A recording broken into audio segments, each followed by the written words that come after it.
And now, your mama knows. Welcome to Anthony L. Lewis Entertainment, where everything is in real life, no characters, no filters, just Anthony L. Lewis. What to expect is me meeting people, going to different places, and checking out a bunch of different things, be it movies, restaurants, or anything else. Oh, and one of my favorite hobbies are video games, so I guess we'll be doing some of that too. Well, I'll see you all in the next video, and I hope you guys like, comment, and subscribe, and share this to some more people so they can get in on this Anthony L. Lewis Entertainment.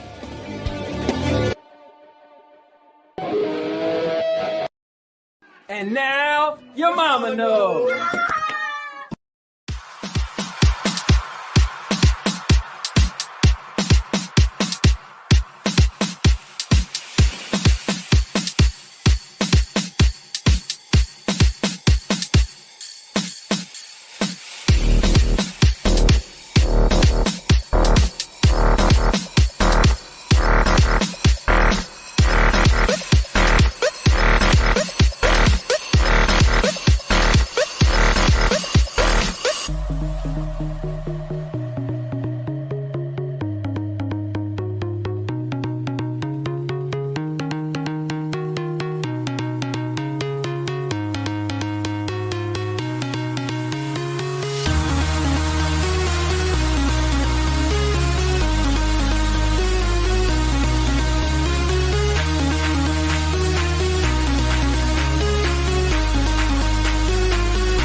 And now your mama knows.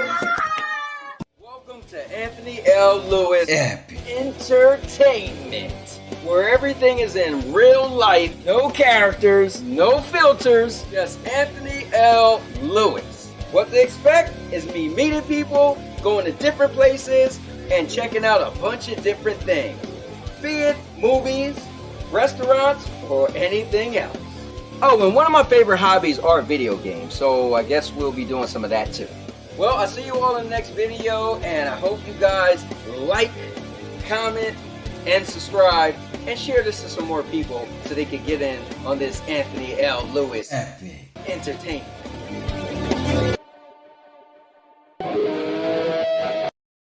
And now your mama knows.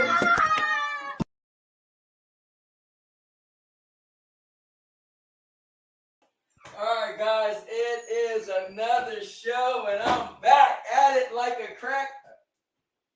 Alright, I don't want to say that, but guys, this is the show of all shows because the showcase of Immortals was just yesterday, Saturday. Guys, we are back to do our Wrestle Mania recap and we're going to find out who had the most amount correct.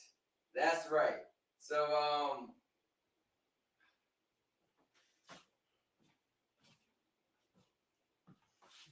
you guys see this? Do you guys see this? Wait a minute, I need to be louder. Hold on. Let me make sure I turn this volume up. All right. Now, guys, let's go because I am amped up because yesterday was WrestleMania 41. And the cool thing is I went to WrestleMania 40 last year. So talk about hype from 1 year to 1 year. Talk about, I'm just saying. So anyway, you guys new to the channel, I got it all. I don't even know what to tell you because I'm too excited. So let me grab a chair. I hope you guys grab a chair. We're going to get into this stream. But I am your host, the Cowboy King of Entertainment, a.k.a. Anthony L. Lewis in real life. No cowboy hats today. We're going to be rocking all red because we're going to get into that. So, yo, Black Dragon's in the building. What's up? Mike Pan is in the building. I call you Cowboy. And got somebody new in the building. Fati said WWE Rhea Ripley Women's Championship wins WrestleMania 41 Las Vegas now night. Yo, you know what? That was a really good match. But guys, Raw is gonna be amazing. I hope. The Raw after Mania is always great. So we got to jump right into this. So if you guys new to the channel, just check out our channel. I do everything from shows to vloggings, the podcast, movie reviews, product reviews. It's all on here. So let's bring in none other than the guys who was here last week. Jumping in is my main man. He is a.k.a. the commissioner when it comes to We Wrestle Wednesdays. So we're going to bring in none other than Energy Crisis. And dare I say, he knows a lot because he used to be a wrestler himself. Let's go. Energy. Yeet. What's up, man? What's going on, Cowboy? Man, listen. Dude, we're wrestling fans. Yesterday was WrestleMania. I mean, what can we say? Like, living off this hype. There's nothing much to say, man. Mania. It's a lot, bro. It's a lot. We'll get into what to say. We're definitely going to get into it. Real quick, let me send Murder. I forgot to send him a thing. All right. So let me pull in none other than my guy, Big Mike. His mind is like a wrestling dictionary. And I'm going to bring him in right now because I'm dying to see the stats that Energy pull up to see how we all did. Did we flunk our WrestleMania predictions or not? So coming in red hot is none other than the man behind One Mic Media, Big Mike. Let's go. Yo, what's up? How are you? Mike, what's up, man? Can't complain. I will say, man, next time we might gotta wait till Tuesday for our predictions. But we Monday night kind of change things a little bit. I mean, it will, but to be fair, so did we Friday. also can't we also can't add SmackDown in there either. You know what I mean? So I was thinking about that. I was like, damn, it would be better. But then our minds would have been like a little jaded from Mania because we would have had a Raw. You know what I mean? And I even texted Cowboy 2 during the pre-show because there was some news that came out. I was like, hey, yo, what do you think about this? Can you get a hold of Mike and see if it changes his prediction or whatever? And I never heard nothing back. So I was like, yeah, I was too late. I was too slow to it. Yeah, because during the pre-show, they announced that Rey Mysterio was hurt and that they were replacing him with Rey Fenix. And I was like, does that change y'all's predictions? And then they announced that Bailey had got jumped on day one backstage, and they gave Lyra Valkyria 24 hours to find a new partner. So we were like, oh shit, like who's she gonna pick? I'm thinking, okay, it makes sense, Becky Lynch, but I really want to see Alexa Bliss. Like, what do we think here? What's going on? If like depending on who she picks, who's gonna win? Because we all pick Liv and Raquel to win, but that threw a whole wrench in the mix. That definitely threw us for a curve. So do you want to go down? Or Mike, let's ask Mike. Mike, turn up your mic too. Black Dragon said it was low. It was a little low. Oh, okay. Let me. I'll turn it up. Go ahead. Ask a question now. So should we go by match to match and state which match each person picked, and then we'll tally up at the end as we go by, or should we just come up and say, yeah, I think that's probably the best way to do it, right? We'll go by. We'll break down each match. And then we'll just, we'll state, oh, you picked that match. Oh, you picked that match. And energy, you could just put it to the side where you have it. And then once we get to the end, we'll see, night one, night two. That works. So you guys ready to do it? Mike, you ready to do this, bro? All right. So I took the liberty. Usually I'm not prepared, but I stayed up a little bit last night after Mania and made sure I had some stuff for us to use. So let me go into my Discord, go to Keeping It Real with the Cowboy, and I put all the matches in order. So do you guys want to do that? Like last time we went by match we thought was the biggest, but do you want to go in order of the actual order? Let's go in order. Yeah, that's all right, cool. Break it down. All right, so bam, first match on the chopping block is bam, Gunther versus Jay. So for the world heavyweight title. Hot Pockets in the building. What's up? He said I got all day one correct, but day two was a curveball. Yeah, I got everything but one right in day one. So it is what it is. Mike was like, "You sure?" I was like, "Bro, that was my picks." But we'll get into it. So I'll start. We go in order. I'll go, then Energy, you could go, and Big Mike could be the anchor. And then something else that we did last week after we wrestled Wednesday, I also got McNasty's predictions, so I got them written down too. So he's tallied up in this thing too. That is true, and he, I know he said he's gonna try to get on. So we never know with him.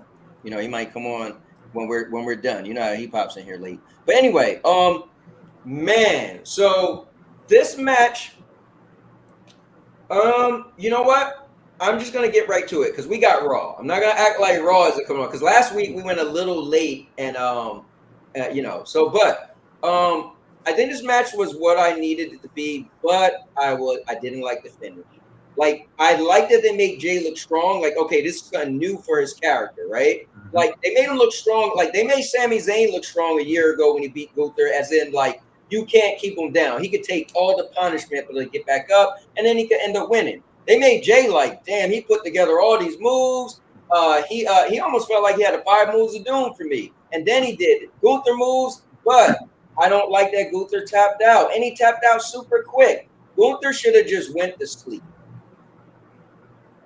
And that bothered me. But anyway, what you think, Energy? Well, I mean, anytime you have the heel not tapping out, you risk turning that heel babyface a little bit. So, I mean, this match is funny. Huntress made the comment before the show, was like, wouldn't it be funny if Jay won by tap out? And I was like, but he doesn't have any submissions. And she was like, she gonna hurt me if I don't throw that in there.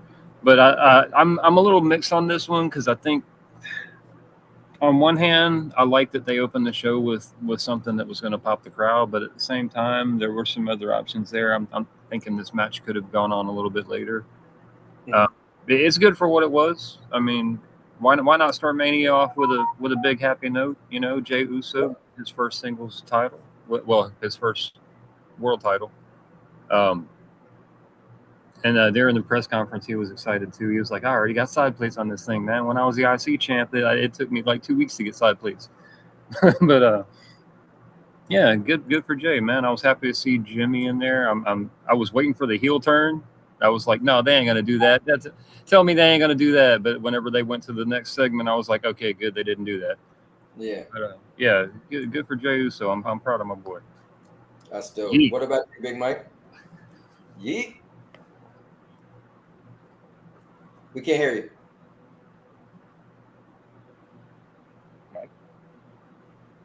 Mike. I still can't hear you. I was able to hear you before. Oh, while he's figuring out his microphone situation, I figured I'd throw it out there that we all predicted Jay would win this match. So we all got a tally point for this match. Let's go. Look at that. We passed on this match. Yeet. Mike, say something now. That's strange. Like you were. Yeah, he was just working. Yeah, he was just working. I don't see on my end. I hear. Say something again. Yeah. I hear you, but it sounds really muffled. Sounds like you're underwater. What microphone are you I using? can't get my mic in. I got my. Just jump out and jump back in. All right, I'll be right back. Let me go to the chat. In the words of a great man, damn. Dang. Big Black Dragon said the show was trash. Said no one ever. And he said, "Hey Mike, turn your mic up a bit." And then Hot Pocket said, "I got all of." Oh yeah, I read that already. And he said, "I knew Jay would take this one, but I didn't think it would be by submission." Yeah, I don't think anybody besides Huntress knew it was going to be submission. I don't think she really knew either. She was like, "Wouldn't it be funny?" And I was like, "I don't think they did." And they did that. All right, hold on. Go ahead, Mike. Yo. All right, there we go. There we go. All right. Okay. All right. So Jey Uso, Gunther. So the people who are mad that he won, I find it weird because I feel like that we knew from the time he won the Royal Rumble he was going to win the match. I never thought it was a surprise that he was going to actually win the match. So I find it weird, like with all this like dislike about winning the match, if it was a surprise. I feel like it felt like Gunther didn't wrestle one of his best matches. To be honest with you, I felt like he didn't give. It felt like he gave like he was on cruise control. And then feel like he gave one of his best efforts. I'm with you, Anthony. I didn't like the finish at all. I didn't like the fact that he tapped, even at him tapping out so quick. He was like, all right, fuck it. And I mean, to me, in a little ways, to the sleeper hold, that's a little not really believable in that effort. I felt like the three Uso splashes and a pin could have been a big pop as well. I felt like that would have been good enough. And I don't know, where Gunther goes from here after that, to be honest with you. But, it's a good moment for Jay. I feel like Jay will be somewhat like a Damian Priest last year, to be honest with you. I feel like he'll have a short run. I don't even know if he'll keep two titles on SummerSlam, to be honest with you. But I feel like it's nice for him to have his championship. I agree. Maybe you kind of get a feeling like the Attitude Era where certain people, you had all these people. What I will say is, not that he's on his level, but for me, over the weekend, Jay became Shawn Michaels to me. He surpassed his brother. Now, granted, I think his brother is a lot better than Marty Jannetty, or his career has been better than Marty Jannetty's. But this is literally like we were equal, and now I'm way up here. Like I'm way above you. Yeah. Let me get to the chat. Oh, I'll do what I did last time. It'll be me, Energy, Big Mike, and then the chat. So one question for Big Mike before you do that, though. Do you not think that Gunther kind of, like you basically described him kind of phoning it in during this match? Do you not think that might have played into the story that Jay was inside his head a little bit? I mean, that'd be good. That would be good story writing if that's the case. Yeah, or if that's the way they spin it, Yeah, they can spin it that way. It's good story writing. It's something about. And I watched Gunther match. We all do all the time, right? And it just seemed to me like, I don't know if he was mad he was losing. That could be it too, like in real life as well. But it just didn't seem like his best performance to me. And, sometimes there is politics, not politics, because Jake earned it. But Gunther might not want to lose yet. I feel like he don't lose a lot. So yeah, I feel like that could have been part of it. Yeah. Let me go to the chat. Let me see. Let me see. I figured Jay would tap him out. The only way legitimize Jay. Gunther carried the entire match. You did not think that. Let me see. Hot Pocket said, I will say the 3 Uso splashes were gorgeous though. Yes. And Black Dragon said Jay is the transitional champ. And what's up, CMG? All right, let's move on. Y'all want to move straight on to the next thing? Yeah, keep going. Wait, can I say one more thing though? Go ahead. Real quick. Just about the two different things. I feel like I said it before. I feel like Sammy's match last year was just, I don't know, something about it was a little better to me than this match this year. That match was 100%. special. Yeah, 100%. Sammy's match was special. Yeah, yeah. It might be because we all said Sammy could wrestle better than Jay. I don't know. And how fucked up is it that Sammy wasn't even on the show this year? That too. That's crazy. Yeah, his storyline dropped after he got beat up by Kevin Owens. Now Kevin Owens out. I feel like he got beat up for what? Yeah.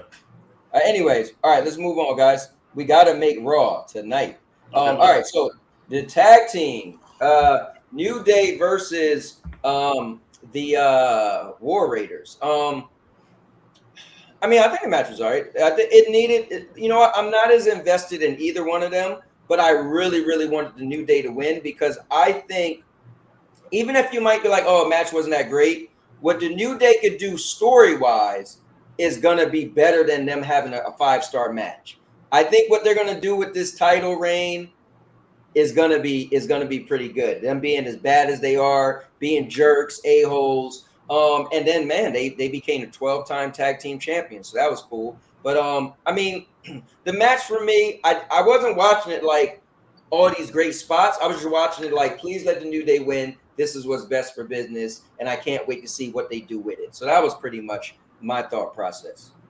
What about you, Andrew? So first off, I am liking the Boo Day direction that they're going. They're working as a heel tag team. I think it's exact like shot in the arm that they needed. Their gear looked amazing. I like that the commentators pointed out that they did have a 3-headed unicorn with one withered head on the back to kind of symbolize Big E kind of withering away. So I like that they're still keeping E in the spirit of the things while still staying in character. The match itself, it was a solid enough tag match. I mean, it was minimal shenanigans, but you know, I get it. It's Mania. It's match 2. You don't want to blow your wad early in the show. So I mean, I think they did just the right amount of fuckery to get them belts. But and we all got a little tally mark for this one too, because we all said the Boo Day was going to win. But I like the match. It was a solid enough match, and I'm liking the direction that they're going with Kofi and Xavier here. I want to see what they can do with this. Nice. Yeah, I agree with Energy. I think it was actually a solid match. Even though it was only 10 minutes, I still feel like it was good enough to be on a Mania match. But it wasn't actually a bad match. It was a good tag team match. Good tag team wrestling. Good, frequent tags, heel doing heel stuff. It was a solid match. I think the story wasn't there. I feel they started this feud with them maybe 2 weeks ago. And it was like, I don't know, just like with the story not being, it was hard to get emotionally invested to this particular match. War Raiders versus New Day. Now, them going forward, I want to see what they do. But this match hasn't had an investment because there was no story. New Day was working this feud with Mysterio in there for a while, and then it's kind of dropped or whatever. Right. And then they went to the New Raiders, so it's like a weird, but happy they got the belts. They should keep it for a while. We'll see where they go. So yeah, it was the match was solid, but it felt like a Raw match to me. But it wasn't a bad match. And I will say during the match too, there was one point where Ivar almost gave me a flipping heart attack when he went for his moonsault, and you could tell his foot slipped off the rope. I thought he was about to land on his head, but I'm glad he got all the way over. I'm glad he got all the way over. I'm glad he's okay. I mean, Xavier's legs are probably hurting today from it. Yeah. But hey, if that's the worst that happens, we're doing all right. Everybody walked away from the match. Hey, we were like, he just pretty much threw himself back. Man. He didn't even jump. Oh my God! I did one of those. Nah, it was cool though. Raw needs more. And I don't know. I know you guys said it might not be a draft. I don't know, but they need some more like babyface tag teams at least. to go against this real bad heel New Day. Because even though I love the Creed brothers as a team, they're good, but they're also heels. So Right. they need some more faces. And aren't Theory and Waller on Raw too? Yeah, I don't know. They're bad guys too. So it's like the only babyface team they got is the LWO and the War Raiders. Right. So yes, pretty much it. All right, keep it moving, baby. Let me go to the chat. I believe this is just a start to Jay's true story. He's got so much going for him and so many possible storylines. I can see that. Chariot Man said, I'm hearing a whole lot about John Cena. What's that all about? We'll get to it. We'll get to that at the end of the show. We all knew New Day was taking it. The Viking Raiders are boring to watch. Hey, it's the War Raiders, man. I agree with you, Cowboy, on this one. And then Hot Pocket says, the trick was great to watch, kind of predictable, but still a very enjoyable match. And it's always fun to watch Ivor go up high. I agree, man. Mm-hmm. Amazing. All right. So here we go. Jade versus Naomi. Listen, I am the biggest Naomi fan. For me, I feel like she's the second best wrestler next to Charlotte. I've always felt that her wrestling, she can do it all. She can high fly. She got regular moves. She got submission moves. She could do it all.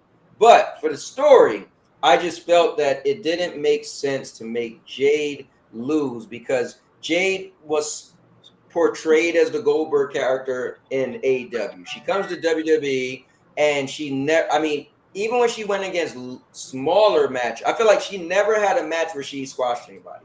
She always had trouble with any match. I feel like all of her matches I watched, even the singles, felt like they could have went either way. And then eventually when she won, it was like, all right, cool, but you kind of struggled. So then they put the titles on her. They took the titles off. The word was that she was too green. Then they put the titles back on her. So I felt like she never really got what Jade was supposed to be. So for me, getting this injury and then coming back and still lose, I'm like, bro, you might as well just hang it up, go back to AEW or TNA or NXT or something. So for me, I felt a lot was riding on her winning, even though Naomi is my baby.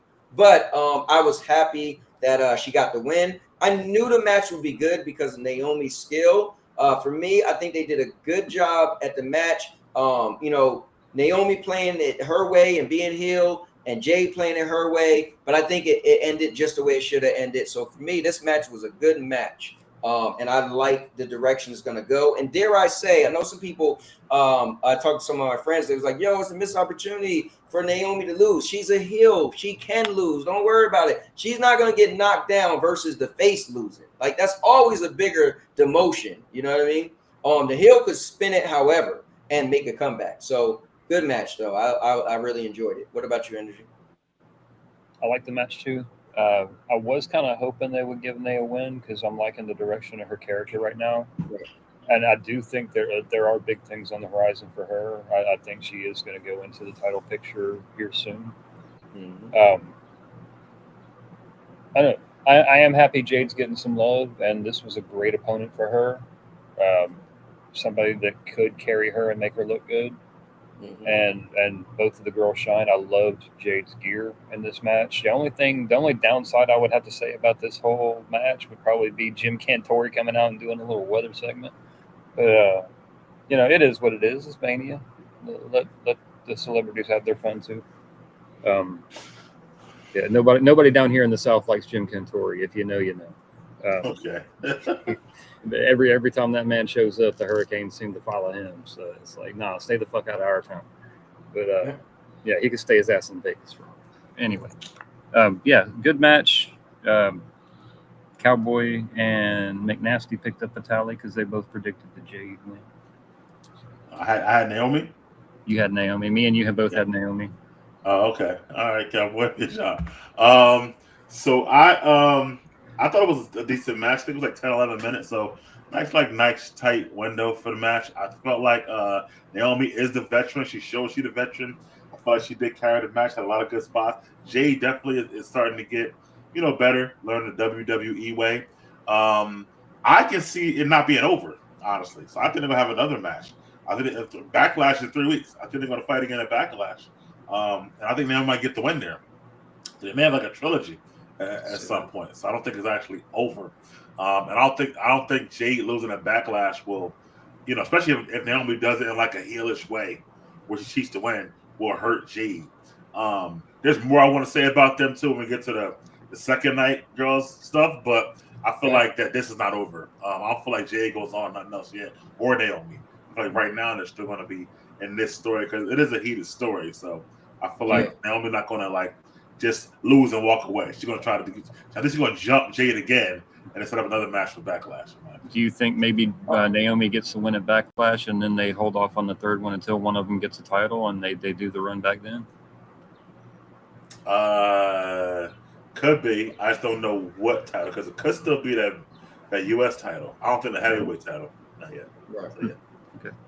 Let me do this. Energy, if you don't mind, let me put you last because it's kind of weird. I go, you tell the tally before Mike go. Yeah, that is kind of weird. Yeah. Yeah. So let me let you go last. And I personally think if they do end this feud, they can because Jade came. It was almost weird. Jade came back and beat her up almost. Like kept beating her up, and then finally Naomi had beat her up once, and then they had the match. So I feel like for Jade is like I don't got nothing else. Now Naomi could be like, okay, I'm gonna get you, but Naomi, you started it by pushing her off. I feel like they almost kind of like, bro, y'all kind of got y'all kind of even at this point, So if they do let it go, I wouldn't have a problem with it. I wouldn't feel like this is one of the times with WWE be like drop the ball. I'd be like, this kind of like a wash. But anyway, so let me go to the chat.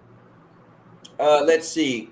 Let me see. Hot Pocket said, I love how far Jade came. Oh, let me pull up my screen. I love how far Jade came and how much potential she has to be the greatest. Yeah, I don't know about that. Greatest. That's big. Naomi did a great job making Jade look good. Was hoping Naomi would have won. That's what Black Dragon said. All right. So let's keep this train moving and let's go on to this LA night. Yeah. So, me personally, this was exactly what it needed. I'll say this. How the hell was Braun Strowman? Sorry. How the hell was Jacob gonna lose the LA Knight when he just beat Braun Strowman in a last man standing match? And he got so much like fire on him right now with the fans liking him, and like I felt like this is one of the moments where WWE need to learn.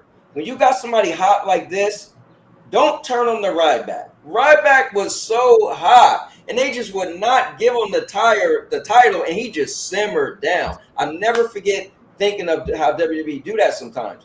You literally, so Jacob for me, like, yeah, if it was him for the world title, no. But him going against LA Knight, this was perfect for him to win.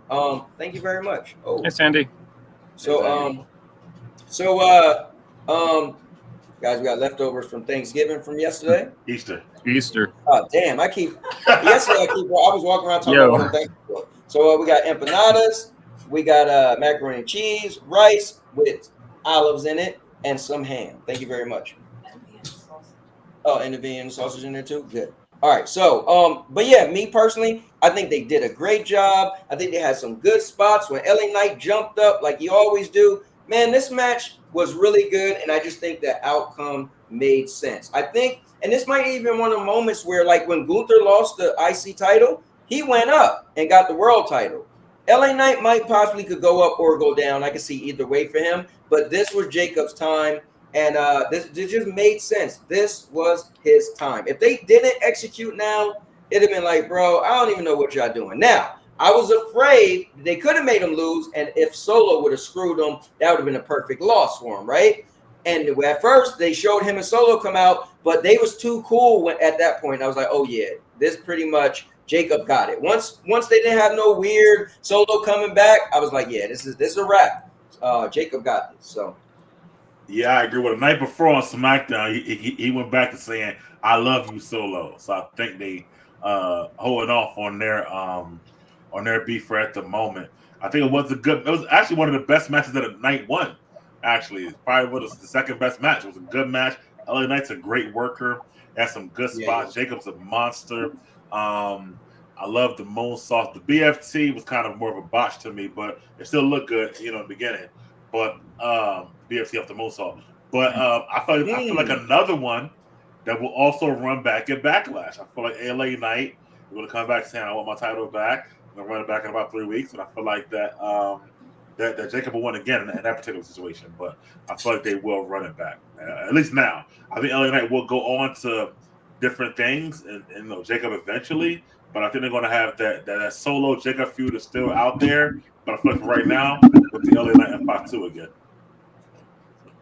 Nice. What about your energy? I love this match. I was on that. I figured that if there was one person that was going to beat Jacob, it would probably be LA Knight, because just the way that they portray him, he always has the one up on the people that can't get one ups. You know, he had the one up on Logan Paul. He usually has the one up on the Bloodline. So I figured they would keep that train rolling. I honestly wouldn't have been mad at either person winning this match. I love both LA Knight and Jacob Fatu. They're both amazing at what they do. They put together some good stuff, minimal botches during this match. I loved seeing what these two put together. I hope they do get a run back. And I'm hoping before the end of the year, LA Knight kind of eases into that main event picture. I would like to even see him and Cena. Maybe if they're not going to do like Randy as Cena's last match, I'd like to see LA Knight or somebody on the rise kind of take that title off of them. But I feel like that they're probably going to have either Randy or Cody have Cena's last match. Either way, this is the first step in bigger and better things for both LA Knight and Jacob. I was really happy with this match, man. Good show for both of them. Energy, would you like to tell me what did you and Mike pick? Me, Mike, and McNasty all picked LA Knight for the win. Cowboy was the only one that got a tally here, so we got to do something about that. Oh wow! But don't worry, it'll get taken care of later. Oh yeah, Night 2 is going to get crazy. He was lucky guessing, man. He was lucky guessing. Listen, I told you, Mike, Night 1 he had it. Yeah, Night 1 he had the guesses on. The thing is, I watch wrestling with the mind of a fan, but what wrestling has done in the past, right? And what I think makes sense. Unlike some people, I'm not going to point, not you, but the guy under you. Some people vote with emotions. They be like, man, I met the Uso before, so they should win. I'm like, what the hell did I got to do with that? When did I ever say that? So for me, no, I just try to think logically, and I think what screwed me over sometimes is sometimes some of the matches I got wrong. I was like, how did I not see that? Because that was the bigger story. But I just felt what would make sense. But the swerve is they really swerve you. But when they do, I guess that's why it's so good. Because you're like, what? And that's when they catch me off guard. Because I'm thinking like, no, this is what they typically would do, and this would make sense. And then that swerve is like, okay. So why did you think Fatu would win then? Like, what made you think that? Because one, he beat Braun Strowman in the last man match. Like that literally, if that right there, it was like, bro, you just beat Braun Strowman. If it could have been a street fight, okay, I can't, but a last man standing, that's Braun Strowman, dude that flipped cars, trucks over. Right. Like, come on, man. If he would have lost to LA Knight after that, you'd be like, yo, somebody just this is what WWE dropping the ball. But anyway, the thing is, we were all thinking Solo was going to come out and get involved in that one too. So you do have that side. That is some stuff. But I was banking on them pulling the trigger on that one, like right now, instead of like taking it slow. So my thing is, I felt that because they didn't have Solo versus Fatu at Mania, I felt like that would have been the fact that they didn't do that. I didn't think Solo was going to come and screw him. I felt like, you know what? He made it to Mania against him. This is his moment. He beat Braun. And also, I go back to the Ryback thing. There's a moment where you have somebody right here. And when you don't execute, it kind of ruins them. And, that's what I felt. But anyway. Hold on. I want to ask you. Ryback wasn't all that great. What he said. I feel like unless LA Knight wins Money in the Bank, which he could, I feel like his window of that title picture might have passed already. And definitely not the John Cena total title. He's not in that picture at all. But possibly title. But I think worst thing happened to LA Knight is when they actually gave him a title shot against Roman. Yeah. They should have never did that. Yeah. It's almost like oh, y'all like him so much? The fans like him? We're here. There you go. And then he got slapped down. And after that, it's like he went right to the mid card. I think he's bigger than mid card, but I don't really know if I feel like he's on that top level yet. So he got a little more to pull me in. I agree. Yeah. Well, you can go. Let me see where I was with the comments. And Money in the Bank would be perfect for him. Who? Say that again. A Money in the Bank win would be perfect. Yeah, I can see that. That would be perfect. Yeah, that I would be cool with. Hot Pocket said 5-2. He said you're looking at the future tribal chief. Cowboy, what you eating? Oh man, well I'm eating good right here, man. Empanada, ham, rice with help me out, Sandy. With Vienna sausages and olives and macaroni. All right, so let's see. Greg Perez, what's going on? Thanks for popping in. Who faces Cena at Backlash? You know what, Greg? If you stick, and thanks for popping in. This looks like the first time you tuned in. If you stick to the show a little bit further, we will get there. Yep. All right, now let's move on because guys, we got to watch Raw tonight. So, bam! I'm pretty sure we all got this right. But technically, you could take this off the list if you want. But I feel like I still said Grande Americana will beat Ray, and he did beat Ray. So, that's true. But no, I mean, you know, it sucks that Ray got injured. Here's my thing: great match, great building up Grande. It's crazy that people still think he's Chad Gable. I think that's wild to me. But what? That's not Chad. Anyway, you seen him get arrested. Anyway, so I think it's a great match. I think it did what it needed to do, and I love that when Ray jumped, he headbutting him out the air. That was a great spot. Like, oh, that thing is powerful. And then he got off the top rope, jump and hit him. So I loved it. I loved it where they've taken him as a heel, and I feel like it's a great job for them to make this whole thing where Chad had to go away and then come back. And so I guess Chad must have told Americana. That's probably what he did. He went away to bring Grande Americana to WWE. But it was great. And Ray, man, the cool stuff for Ray Phoenix to get a spot on Mania after only being there for 3 weeks. Mm-hmm. And honestly, he did a great job. My only thing with him for me is I feel I don't think his wrestling is better than Penta, but Penta has the it factor. Penta just the walkout, smooth, like he just got that it factor. I feel like his fireworks, like he is a full-blown character, but Ray got some crazy moves. The running on the tightrope running, I'm like, bro, what is this, Cirque du Soleil? But a great match, great match. But go ahead, Big Mike. I agree with almost everything you said. I do feel like Ray Phoenix, I think he's got better moves than Penta. But I feel like Penta just a little, he got a little bit more buzz and whatnot. And he's got like I said, smooth walk like a La Parka old walk, stuff like that, which I love. Mm-hmm. But the match was good. I think El Grande can work with anybody. I think that is no matter how big, how small, it's like a perfect there's one there's some wrestlers like him, Kurt Angle, who can work with anybody, any size, and they're both in that same vein. I feel like that the spot you didn't talk about was that reverse 450, which was incredible that El Grande did. Like the fact that El Grande did that, and not like a normal luchador was like, wow, we've been holding this all the time. Could have been doing this, you know what I mean? But that was incredible. Yo, I was like, he did what Ricochet does, but the other way. He's not a regular luchador. He's Chad Gable. She's talking about Ray. Yeah. So, but what's she saying, bro? She thought you was talking about Chad Gable. She said that's because he's not a luchador. He's Chad Gable. But anyway, so that good match. I feel bad for Rey Mysterio, Miss WrestleMania.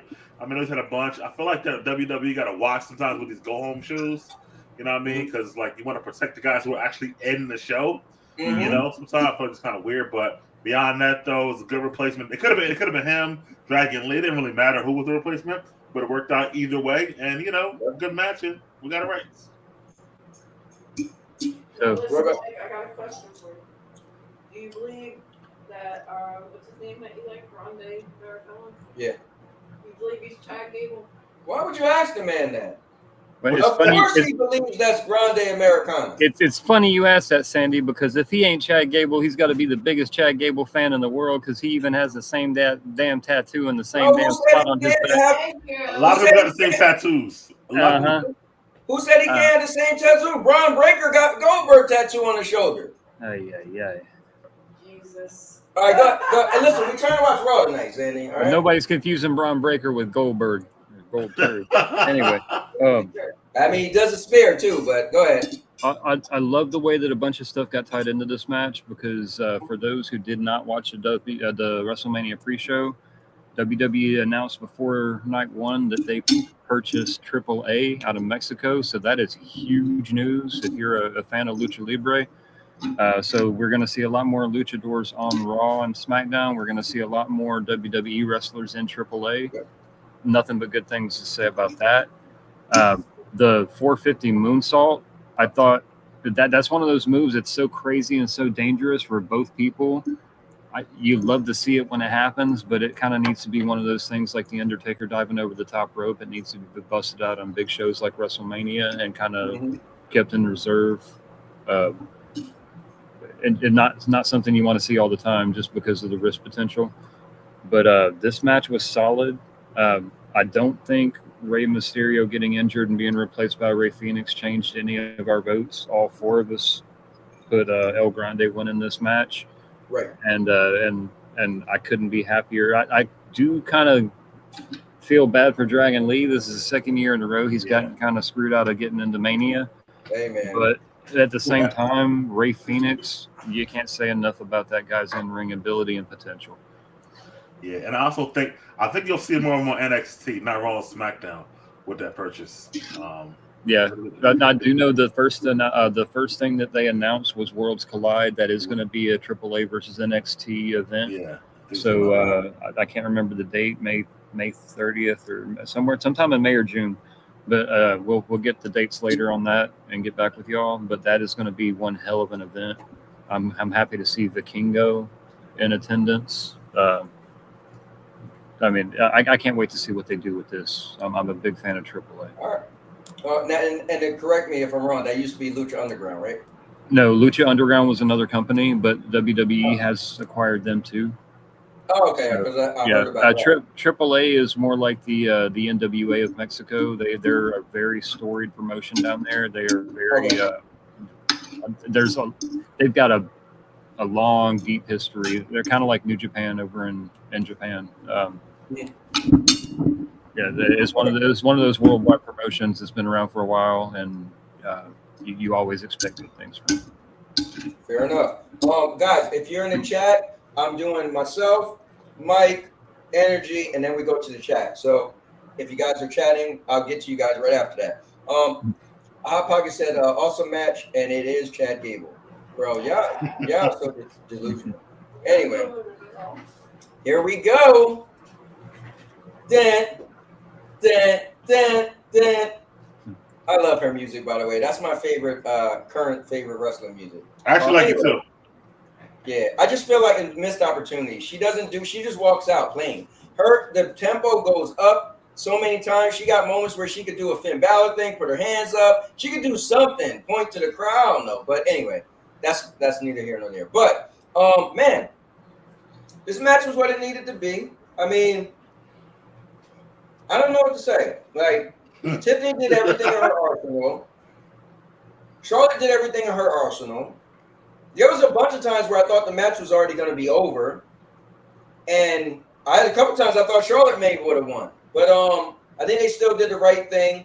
I think this is one of those moments where WWE say, okay, listen, you're not quite a star yet, even though you got the title. So we're gonna have you beat somebody that's a big enough star that it will make you, change you. And the reason why I say that is, remember Liv Morgan had got the title from what it was, Money in the Bank or something, right? And after Rhea got injured. And it was no big deal. It was like, all right, whatever. And she lost it, but when she beat Becky, that literally helped push her trajectory. And I think this is what they wanted with Tiffany beating Charlotte. I feel like the story, I don't care what nobody say, the story was Charlotte versus Rhea. However, they went this way, and I think it's like, listen, if she could say she beat Charlotte Flair straight up, that speaks volume. And it's just like Gunther losing to Jay from a chokeout. You got to look at Jay a little bit different now. He's choking out Gunther, right? So I mean, I don't have much to say, but I thought the match was good. I thought they did everything they needed to do, and good stuff for both of them. So what about you, Big Mike? I thought the match was clunky and messy, and I thought that they don't have great chemistry to me in the ring. I'm happy. I'm happy that we got past this match finally. Not in the show, but in real life. I'm talking about. I'm happy that I think the right person won. I agree with that. Tiffany should have won. I feel like the fans didn't want Charlotte to win either. So, but I feel like for you, it's a great rub for Tiffany that she beat somebody of Charlotte's stature. I feel like that knee injury to me from Charlotte, she is more cautious. I don't feel like she's doing her outside moonsault, twisty, or the moonsault somewhere as much anymore after the ACL, MCL injury and stuff like that. She's older. She's 30s, whatever. 7. She looked a little tired. She looked yeah. Me too. I think Tiffany. I don't know if she's like you said. I don't know if she's a superstar yet to me, but it was a good step up to that way. I feel like they need to run it back with Nia Jax. I think she needs to beat Nia legitimately, not just off like the Money in the Bank cash in or something like that. But for right now, I don't know where Charlotte goes from here next. But I feel like I'm happy. I feel like me and WWE probably happy that we got past that match. Let's now keep us to apart. I feel like, but for what it was a decent match, not the greatest overall executed match. I'm happy with the ending. So, I don't think they're gonna start making Charlotte lose a lot, but I would like to see Charlotte versus Jade. Yeah, I mean that'll be like real down the line though. Like, I can see that. I can see that as a good little SummerSlam for you. Yeah, I want to see Jade also versus Nia Jax, as like for Jade as a babyface to kind of have that conquering as the big heel.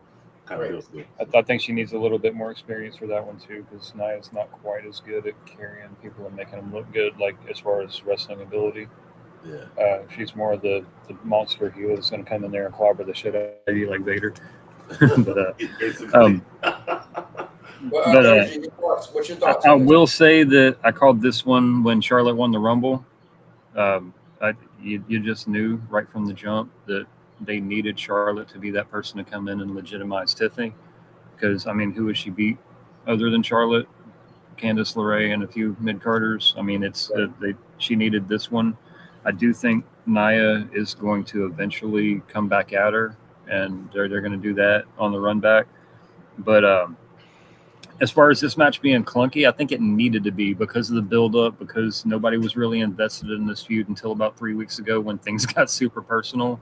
I think this match needed to go, like, these are good on both of these two for getting people invested on a personal level, going in and knowing what the hell the assignment was. They didn't try to go out there and have a 5-star classic. They went out there to beat the holy hell out of each other.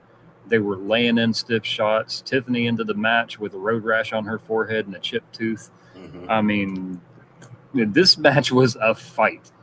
And whether it was planned to be like that or not, good on both of them for going out there, keeping it professional enough to throw a solid, entertaining, 20-minute match? 20, 25 minutes, something like that. But I don't think I would have been nearly as invested as I was if it wasn't for the last 2 weeks of build-up from these two. Yeah, my problem was I wasn't invested because I was annoyed that it should have been. But who do we pick? We all four picked Tiffy for the win, so it is indeed Tiffy time. Gotcha. Let's go. All right, let me go to the chat. We got a couple people popped in. So let me see. Hot Pocket says awesome match. Oh wait, I already read that. So SPG, what's going on, man? He said, Mike, long time, sir. Hope you and the family are well. Yes, we are. Thank you so much, SPG. Rudig's in the building. Even though I was here last week, by the way. But go ahead. But what'd you say? Even though I was just here last week. By the way. By the way, that text I sent you, Cowboy, ignore that, by the way. That was okay. Like Dragon said, it was a good decision for Tiffany to retain. Agreed. My man Lion said, Viva El Grande Americano. Yep. They said Tiffany winning surprised me. Oh, really? All right, so let's go on to the main event of night one. Oh, okay, we didn't take that long going to night one, I guess, right? Nope. About an hour. So wow. I might have to watch this back because I don't know if this was the best match or was it the girls triple threat. But this match had everything you needed. Everybody looked like they was gonna win multiple times.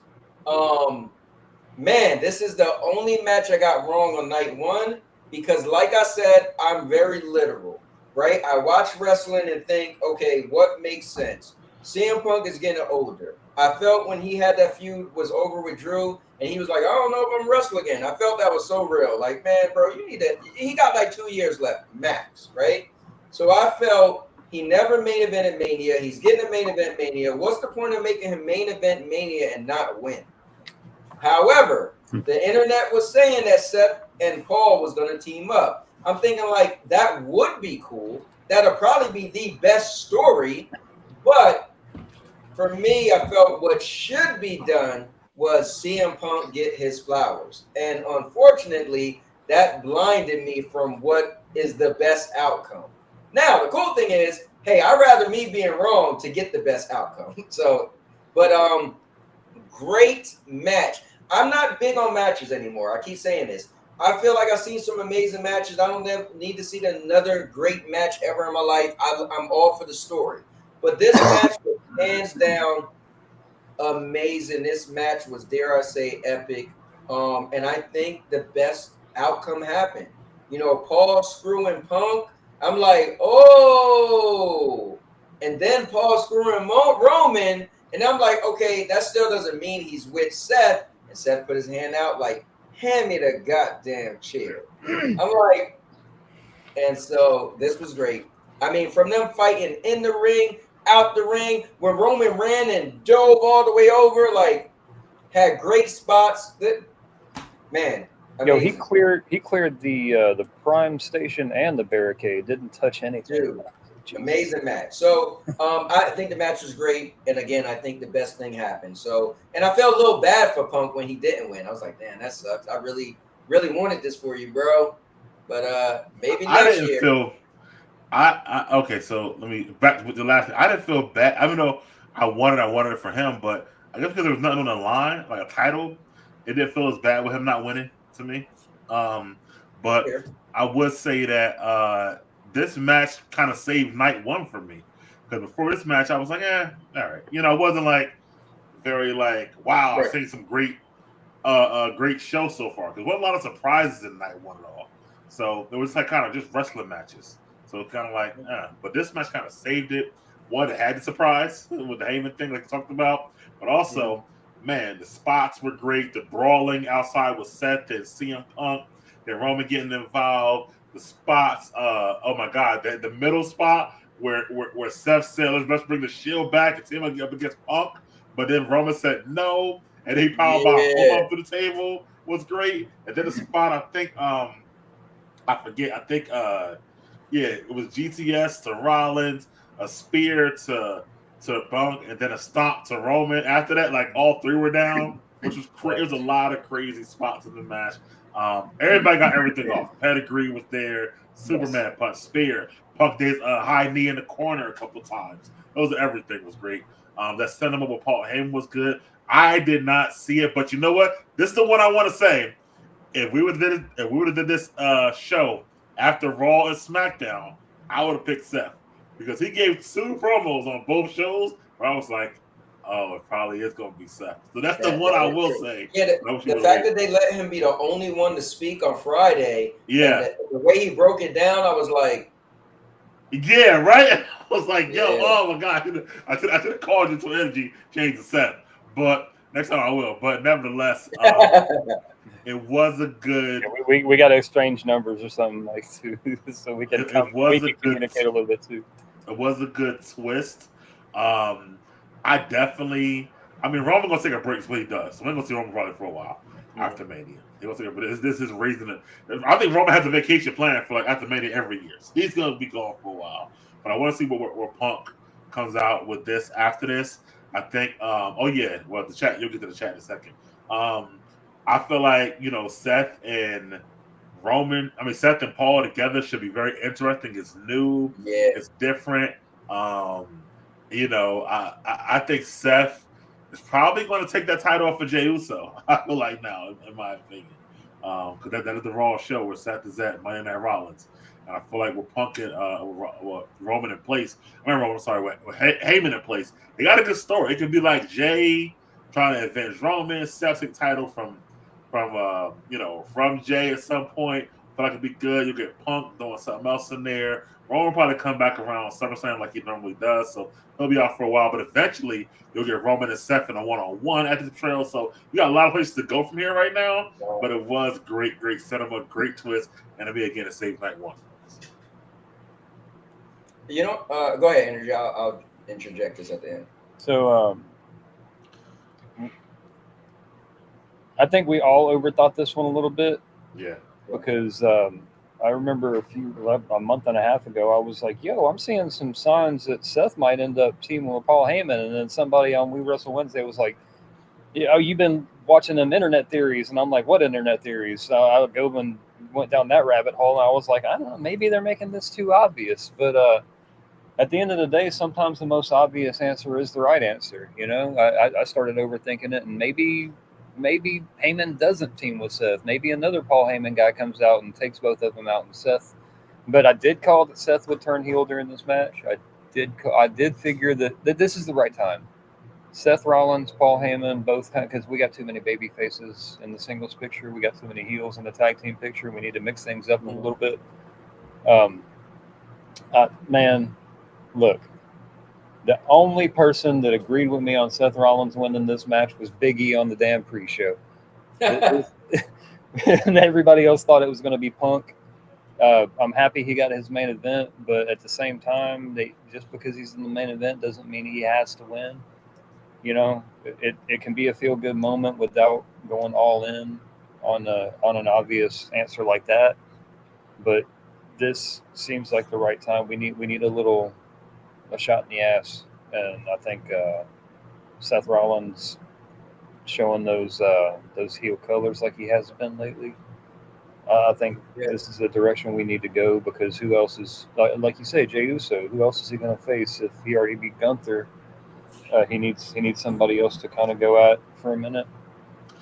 Even if he is a transitional champ, we still need somebody for him to face. We can't just have him face Gunther all year. Yeah. I'm pretty to the chat. Yeah, I think too. I think first of all, Heyman's is a better heel. Heyman with a face don't even feel right all day. I mean, he's a heel manager. I mean, Roman don't need Heyman no more anyway, and he's barely there. So you need Heyman with somebody who's going to be there, and Heyman who's going to be a heel. Seth has always been a good heel, so I think it was a great turn for both of them. And Punk don't need a title either. I mean, Punk don't need a manager either, honestly. So I feel like it was great. I feel like Punk will still eventually get a title too at some point. But for now, though, I can see Seth taking on Jay. Probably fairly soon too, because Heyman's there. Like, I don't want to see, it's off topic, I don't want to see Jay, and Gunther running back at Backlash, because Gunther can't lose again. Like, that'll be horrible for Gunther. So yeah, that's my opinion. So one thing I will say though, Mike, I actually thought this Mania wasn't that great, period. But I thought night one was better than night two. Really? I didn't feel that this match saved night one. I felt like, okay, this was a good night. I thought night two was better than night one by, I don't know. We'll get to that. Night two's main event, whatever. But night one, just real quick, I just felt like I said, the New Day had no story, so I was kind of bored during that match. It was a good match, but it wouldn't really keep me captivated. I felt like that kind of took it down from me. And then what was one before? And I guess I don't know. To me, this was the best thing. We could get to it at the end. Yeah, we'll get to it. All right, so guys, we are. Let me go to the chat. My bad, I was about to leave you out. Lion said Jacob winning was a no-brainer. LA Knight is on the way down. He needs to fade. He needs a feud with Drew. Let me see. Lion said main event of night one was pure cinema. And then Black Dragon said the main event stole the show, but the ending was predictable. Wait, what ending was predictable? No, Oh, it you, wasn't. you must be talking about Cena. A great May H with a story to hook you is fleeting. Hashtag AEW. LOL. Let me see. Seth name dropping Mox was a nice touch. Mm-hmm. Yeah, that's true. What's up, Dave? I hope you're doing good, man. And so to end night one, I wanted to go ahead and give an update on the tallies too. Big Mike, yeah, so far you got 4 right with Jay, Tiffy, El Grande, and New Day. McNasty has 5 right. He only missed the LA Knight and CM. He picked LA Knight and CM Punk to win. I'm tied with McNasty because I had LA Knight and Naomi, missed both of those. And Cowboy, the only one he got wrong on night one was the main event, so he's got 6. So. That's what I did. I'm a real wrestling fan. But hold on to that for a minute because you know it's always going to get you on the comeback. Oh, I already know. All right, so let's guys. We're gonna go straight into night number 2. Starting off with the Women's World Championship triple threat match: Rhea Ripley versus Io Sky and Bianca Belair. Man, I thought Bianca was gonna win. Now, again, Mike, this is one of those things. Had we did it after that night on Raw, Michael Cole was like, he made it clear that the whole big thing was she never lost a Mania. He was like, she was never pinned at Mania. I was like, oh, come on. He made that clear. I was like, oh yeah, she ain't winning. That's how they do it too. And I will point out, like, bro, she never lost. Huh? I will point out, they were saying all day during Monday Night Raw that she never lost, but then on Mania they were like, oh, the only time she lost was in a Battle Royal. No, but on that Raw, Michael Cole, he pointed out that they kept changing it. Yeah, so I see what you're saying. I heard that. But anyway, man, this match, it was the timing of it, right? It was like 20 minutes of intense action. Like this match, I want to watch again. Like, because the match with the guys, it was kind of long, right? I don't want to just, all right. It was great, but it was a little long, right? This was like bam, bam, bam, bam, bam. Like, yeah, this might have been my match, but man, they did a great job. Everybody had good spots. This match, I thought anybody could have won. I mean, I was like, oh my God, Rhea's about to get it. The next thing you know, Io's about to get it. The next thing you know, no, this is Bianca. Like, and then the finish was dope. She hit her, boom, and then out of the camera angle, you just see her land, wham. I'm like, this was good, man. This was good. This is a WrestleMania match. Mm-hmm. And so Io winning, and this is one of the moments where I allowed myself listening to them keep interjecting that Bianca never lost. Bianca is amazing, right? And I'm thinking like, bro, why would Io keep it? But not just watching in front of me, they keep playing Io out. Mush all time. It's like, why don't you, like, that would be the clear, like, oh, she would be the one to get it because those two are like polar opposites. So, like, how do you make one win over the other? And then Rhea doesn't need it at all. But yeah, man, this was great. Great match. And I would love to see where they go with Io because I almost felt like I would have rather see where they would have went with Bianca winning it. Personally, I think Bianca would have been the better one to win it and go with a story. I don't even know what Io's story is going to be or who even going to face her, but yeah, good stuff. What about you, Mike? Oh man, so this to me was match of the weekend as far as like wrestling match. I feel like Roman and them, was close, but they more was about the story at the end.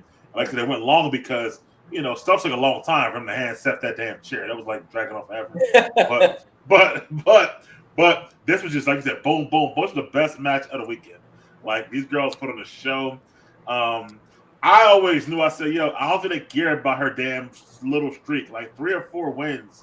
It's not. I mean, it's technically a streak, but it's not really a streak. They didn't even start like talking about the Undertaker streak. So he was at like 10 already. Like, who gives a damn? She had 4 wins in a row. Like, I feel like they made it bigger. People made it bigger than what it really was. Whatever, right? So I knew she was not gonna win. And if you notice, she been getting booed left and right. Yeah, First it was just recently though. overseas, then it was Yeah. here. Now it's at Mania. But now she's starting to go into the bulls a little bit. So I'm gonna get into that in a second. As far as the back to the match is concerned, like you said, Rhea doesn't need a title at all, but she also put in a good match. Because you said something earlier in the show, says about Naomi. I think Io is one of the top 2 or 3 wrestlers in the whole company. Io is amazing, bro. There's nothing she can't do. She's fast. She can't talk. Right? Well, okay. I'm talking about wrestling. Let's talk about wrestling. All right. Yeah. Just because you can't understand her don't mean she can't talk. Okay, you're right. Just in ring. Let's say in ring. In ring wise, she can do technical stuff. She can do submission. She can fly. She can do grappling. Io is amazing, bro. And she's fearless, bro. Because most of the time, if you notice with her movesaw, she don't ever look back. She just be like, No, at all. Right. Never look back. So, I like her. And it was a good match. Great overall. I love the finish. Like the ending. I can see Io actually another thing too, they kept saying. Also, Ripley has never beat Rhea, number 1. And then Bianca's got like a 1-4 record against Io. Like Io be kicking her ass most of the time. So I think that was a part of it too. Well, we got time still. We're good. I'm gonna go. I think that you're going to get Io and Ripley maybe at Backlash. Because remember, really Bianca's a SmackDown girl. She's only going for the title because she won the Elimination Chamber. So I think you get Bianca back in that story with Naomi and Jade, where she kind of should be right now. I think you get like Io and Ripley at Backlash. And I think this is a good chance for a Bianca heel turn. If any time was it, I would, as a booker, I would have Naomi and Jade go up against each other and then have Bianca come back to help Naomi beat Jade for a heel turn. That's how I would book it. I agree. I mean, it just makes sense now that the fans are booing her. I feel like sometimes stuff is organic, or even if the internet got a like imaginary petition. So I feel like use it. Yeah. Energy.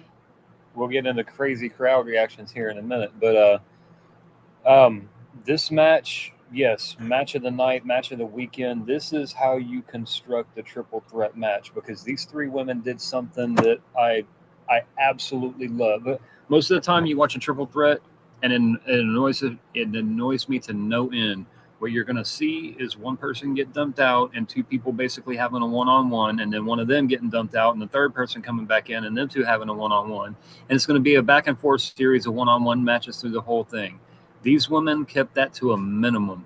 They had spots where all 3 of them were involved from start to finish. And the big story here that nobody has spoken on yet is y'all going to quit sleeping on my girl Io. She is far more talented than people give her credit for. She is easily one of the top people in the company. She's one of the top people in the business, and she is so underrated. People have been ignoring her through this whole thing. Bianca and Rhea have been ignoring her through this whole feud, and she refuses to be ignored. That's the story. Y'all kept pushing her to the side. Even some of the spots kind of hinted at it, where they would just kind of shrug her off and keep going at each other. But at the end of the day, them 2 went at each other. Io hit them both with a beautiful over the moonsault. 1, 2, 3. Io gets the win. I think the right decision was made here. And there is a story to be told later down the road where, can Rhea get the win on Io? Yep. Well, I think that, they could definitely use that as a story. Man, Io's she's good, man. I mean, I like her. I just, never did look at her. And to start off night 2, me and Mike get a tally. Boom. Start me off low. Because you and McNasty both had Bianca. Me and Mike had Io. So yeah. I'm an Oscar person when it comes down to it. It's only because she can't talk that good. Why you didn't like Io like that? No, I felt like Io just for me was never she was never top tier. I felt like she was good, but like I felt like if it comes to me, Oscar is like that's my one right there. So Io in NXT was okay. Io coming up was okay. I just looked at her as the high flyer. I never looked at Gotcha. her anything other than the high flyer. You know what I mean? Okay. And so, but man, she's great. Cowboy fell into the trap thinking that this feud was all about Bianca versus Rhea, and he slipped on EO too. Listen, man, they got me. But Hot Pocket said, "Hey, wait a minute, I'm taking a tally for that too." LOL. All right. So next, Drew versus Damien. You know what? It bothered me when Damien caught Drew out the ear and just chokeslammed him. I was like, bro, you're supposed to sit down with it so it'll bend your move. But anyway, that was kind of lazy for me. That one spot, I was like, really? That was a safety thing. He had a chair around his neck. Because that was so cool. And it was like, anyway, but I think the right thing happened. This match, I let the internet get in my head with this match. So the internet was saying that Drew was mad that he was going against Damien. He felt he should have had a better person at Mania. And I just felt like, I also don't think, I feel like Drew has done a lot this past year or two. And I would have liked him to have a better opponent. I felt when Damien Damien to me was one of the people that should have cashed in and not won. Unfortunately, I don't think Damien's star power is there for me as far as being a champion and one of the big titles. And so he still isn't there for me. So I almost felt like this was like the wrong person for Drew. Like I feel like they could have choose somebody else. But I mean, I would have took Drew versus Braun Breaker and make Drew lose over Drew beating Damian Priest. You know what I mean? But, at the end of the day, I think this match was everything it needed to be. They both looked good. They both did great stuff. And listen, it did more for Damien, showing that he could hang with Drew. So, yeah, I mean, I don't really have much to say. All right. I think it was a great follow-up. Like this match, this night had a better second match than the first night did. Mm-hmm. I think it was a good follow-up having that Sin City street fight. I think that definitely physicality. They're both big dudes. Physicality was there. I agree with you. Damien is more of a mid carder. He got his title. He got it run. But I feel like for him, I could see him kind of, in like a little Jacob Fatu movement, maybe for a U.S. title at some point. At the most. But for Drew, yeah, Drew is a headliner. He should be up there. I feel like they just ran out of people. They had Punk, Roman, and Rollins all tied up in one match. Cena and Cody over here. They ran out of people for Drew. So they gave him Damien. But they still made it work. That spot where he went through both tables on the outside was really, really good. The Razor's Edge through the table was good. It was some good spots in here. Claymore with the chair in the corner was crazy, by the way. But I felt like this is done. This definitive is done. No more, no backlash, no nothing. Let Drew move on to something else. And Damien stay, kind of that mid-ish card area. I don't think he's he's not really a main eventer to me. So that's it. Yeah. What about you, Energy? I'm going to disagree with y'all a little bit here. I do think Damien does belong in the mid card, but he is an upper mid carder. I think he can come into the world title feud anytime that somebody needs to be made to look good. And this is a perfect example of that because this match was short and sweet, but it brought the brutality. There's some rattling around there, Cowboy messing with stuff. But I'm sorry about that. I was my mic.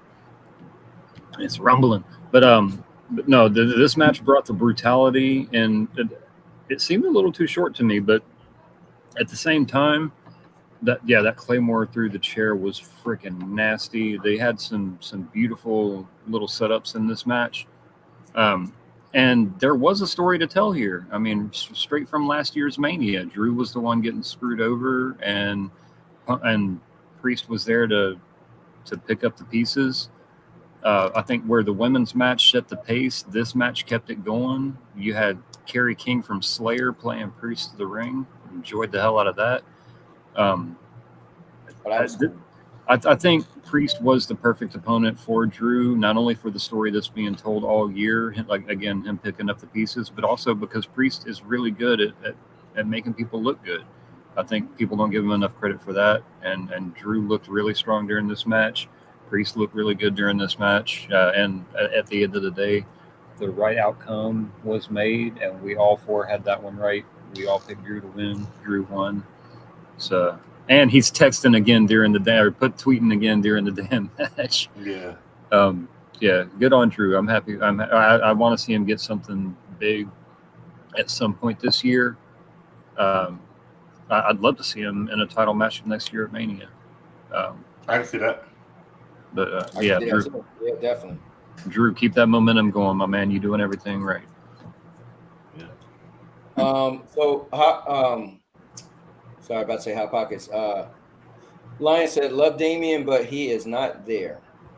Agreed. All right. So next on the chopping block was this. You know what, man? I said what was cool was I was telling McNasty, it was talking to Energy. Energy even made Mike change his pick. And I was like, what Energy pitched, I was like, oh, that would be the best outcome. I was like, okay, I think Braun's going to win, right? I think he's going to keep it, look strong, then maybe lose somebody else and eventually, get a title shot at the big belt. But I thought what would be cool is that Finn pinned Dom, right? But then when Energy pitched his story, I was like, no, that's actually the better story, that Dom will pin Finn. Because that would be even more dirty and more trash talking. And you could have Liv like, what happened, Finn? Versus the other way around. And so the fact that that was the winning was the better story. And that's what happened. That's probably the most I want to see tonight on Raw. Like, I know Steven's going to come out and he did talk me. I changed my whole pick. He talked me into it. You're right. Yeah. You was like, hold up, let me change. Which I feel like you shouldn't have been able to, but whatever. But because you're riding his coattails, man. But yeah, that was a match too, man. This was a good match. Everybody did great in the match. And how about the crowd cheering for Dominic? What the Okay, hell? that's my only part I don't like. But I don't get to that. That bothered the hell out of me. But I think everybody did great. Everybody looked good, and all the different styles. You got a powerhouse guy.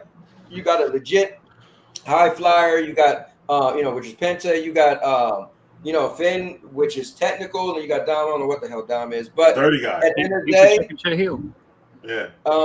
It was a great match. Now, and I think the better person won. I think story wise, that's what should have happened. And I don't know why that. I should have joined in with you, Energy, but I'm not a turncoat and like to stand on that. Like some people. But I will say this real quick. I don't like the fans. The fans bother me, man. I've always disliked the smart fans. Like, I don't like when people just all of a sudden, like, I like if you like I was telling my one friend, I was like, bro, I like certain corny people. Damien Sandow was my dude. Silence. Like, that was my guy. But this wasn't just the smart fans, though. This was like the whole crowd. No, I don't like when the internet puts a fake online, imaginary online petition and say, hey, everybody liked this person. No one liked Dom. Everybody booed everything he said, and out of nowhere, he's being cheered. I'm like, the same thing with Bianca. Out of nowhere, she's being booed. I'm like, I'm telling you, the internet is like, here we go. We're just gonna decide to cheer this person. Everybody follow suit. And then people are like, oh, you read the new online petition? Yeah. All right, cool. Like, no, that's not organic. It's just Cowboy, you just changed your, like, you just kind of contradicted yourself like 3 times during that, because this was organic. This was one of those things where the internet had nothing to do with it. Going into this match, everybody still hated Dominic. He's still a chicken shit heel. He played the chicken shit heel during the whole match. And at the end of the day, when he won that belt, people recognize that he has been putting in that work. Even though he is a detestable character on TV, the man himself, he's been doing good things and he's been working his ass off, and he probably deserves a little bit of recognition. If you watch wrestling before Mania, he was getting cheered when he was walking into the building. That's what I was gonna say. He was getting cheered for a few weeks now, to be honest with you. Yeah, trust me. The online petition was out there, like, and it was just random. It made no sense. Anyways, but like, I can see if he like screwed Finn Balor over or something, and then everybody like joined in with him, but it just made no sense. But anyways, go ahead, Mike. Hold on, let me go with Energy first. He did screw Finn Balor. Hold on. Let me go. So, number one, I feel like, real quick, for Bianca, real quick, because you spoke about her, she was in a match with 2 of the baby faces. I think that's the problem. You have 3 baby faces. Somebody will get booed. She was just a choice in that opinion. But as far as this match is concerned, I love the match. Like you said, you got the powerhouse, you got the technical guy, the high flyer, and Dom is the opportunist. That's what he is. So There you go. they all fit different roles. And then you got Carlito coming out, and he was good because he was there to be like get killed by Braun again. Braun did some amazing stuff in this match. He was a powerhouse, a beast. Really show he's ready kind of for to start going towards that next step into the title scene. I don't know. He's still kind of a tweener to me, Braun. So I don't think they're going to try to make him one way or another. He gets shared a lot. So he is going towards face now. So I don't know how they're going to do that. But right now, it's still kind of slightly in between. Penta just knew. So Penta's kind of there for the opportunity. But Penta probably get to more of a beef, I think, with maybe El Grande now because Ray hurt or whatever. But Penta's kind of new. So he'll have his time later on down the line for Penta. But they did show up. The Dom and Finn was the story. They worked together at first. And then they kind of turn on each other. With Dom fit at 619. Fans been doing good heel work. And I think that also helped for the fans to turn to like Dom more because they kind of hate Finn more a little bit. His heel work in the Judgment Day. And I don't know. It's Dom, it's Liv, it's something about he's becoming really like Eddie Guerrero with the lie, cheating, stealing. And the fans loved it. You know what I mean? So I don't know, man. Dom he's growing on me too. Dom a little bit, so I'm not mad about it. Yeah, he just said in the chat. Yeah, he is. I don't know, like he's not the greatest, but he does, have his opportunity. Now I do want to say, what happened with the Judgment Day now? I think you might get a Finn Dom one-on-one match at Backlash moving next. For the IC title, but besides that, man, it was again this night too. Once again, like I said, man, the first triple threat, then the Damien, then this night was on fire to me at first. It was rolling, but go ahead, Energy. So I think there's a dichotomy here. So you look at somebody like a Logan Paul, where outside of before he came in, he was just a detestable person. There was many things to hate about him, and then when he came in, he's so good that people hate him even more. Whereas Dominic Mysterio, he's one of those guys. It's just more fun to hate him and boo him and just to kind of it's not that he's an unlikable kid. I mean, he is relatable in a lot of ways, but at the same time, it's fun to it's fun to boo the hell out of him every time he tries to talk in the microphone. This match did have everything. It kept that momentum from them first two matches. Braun Breaker wrecked Carlito. Did somebody get hit by that table when he took it apart? Because it looked to me like when he took the lid off, he threw it and hit some little kid in the head or something. Anyway, but that was the same spot of the barricade that Stone Cold wrecked his four-wheeler into too. So they were getting beat up the whole match, the whole night. Everybody got a little shine in this one. Everybody got a little spot to get their stuff in, and I went into this one thinking this was the most intriguing match of the weekend to me, because they had so many different directions they could go, so many stories to tell. And this one had the most possibilities at the end of the day. But to me, the most likely one was Dominic getting the win by screwing over Finn Balor. And here we go. Dominic Mysterio showing he is the greatest Mysterio of all time. He's already calling himself the greatest Intercontinental Champion of all time. That man, even on the post show, he's staying in character, but at the same time, kind of taking it in and soaking it in. And even when he was going back up the ramp, he had to run back down and give the fans another little. And Finn Balor's looking at him run by, like, "What the fuck, bro? Like, what the hell? What are you doing?" But yeah, I'm happy. I was happy with the outcome of this match, and not just because it proved me right. Yeah, if it wasn't for Mike changing his vote, me and McNasty would have been the only two to get tallies here. But Mike saw the light, and we have the right to change up until match night.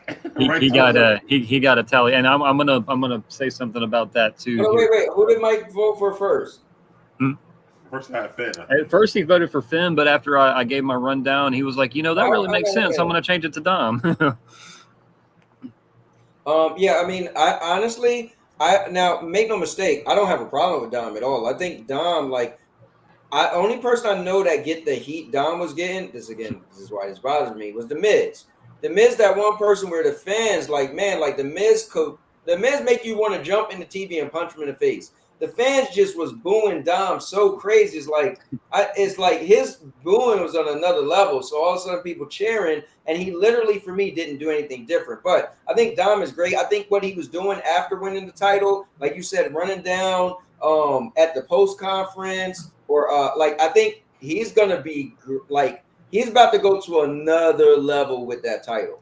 So I think I know what happened there, Cowboy, because if you look, it got to the point where the fans were booing him so much, like he couldn't not say a single word. So the only time they would have him talking was in backstage segments where the fans couldn't, like, at least let the man talk a little bit, you know. But once he got to talking, he kind of became a little bit more relatable with the chicken tenders and all this other stuff.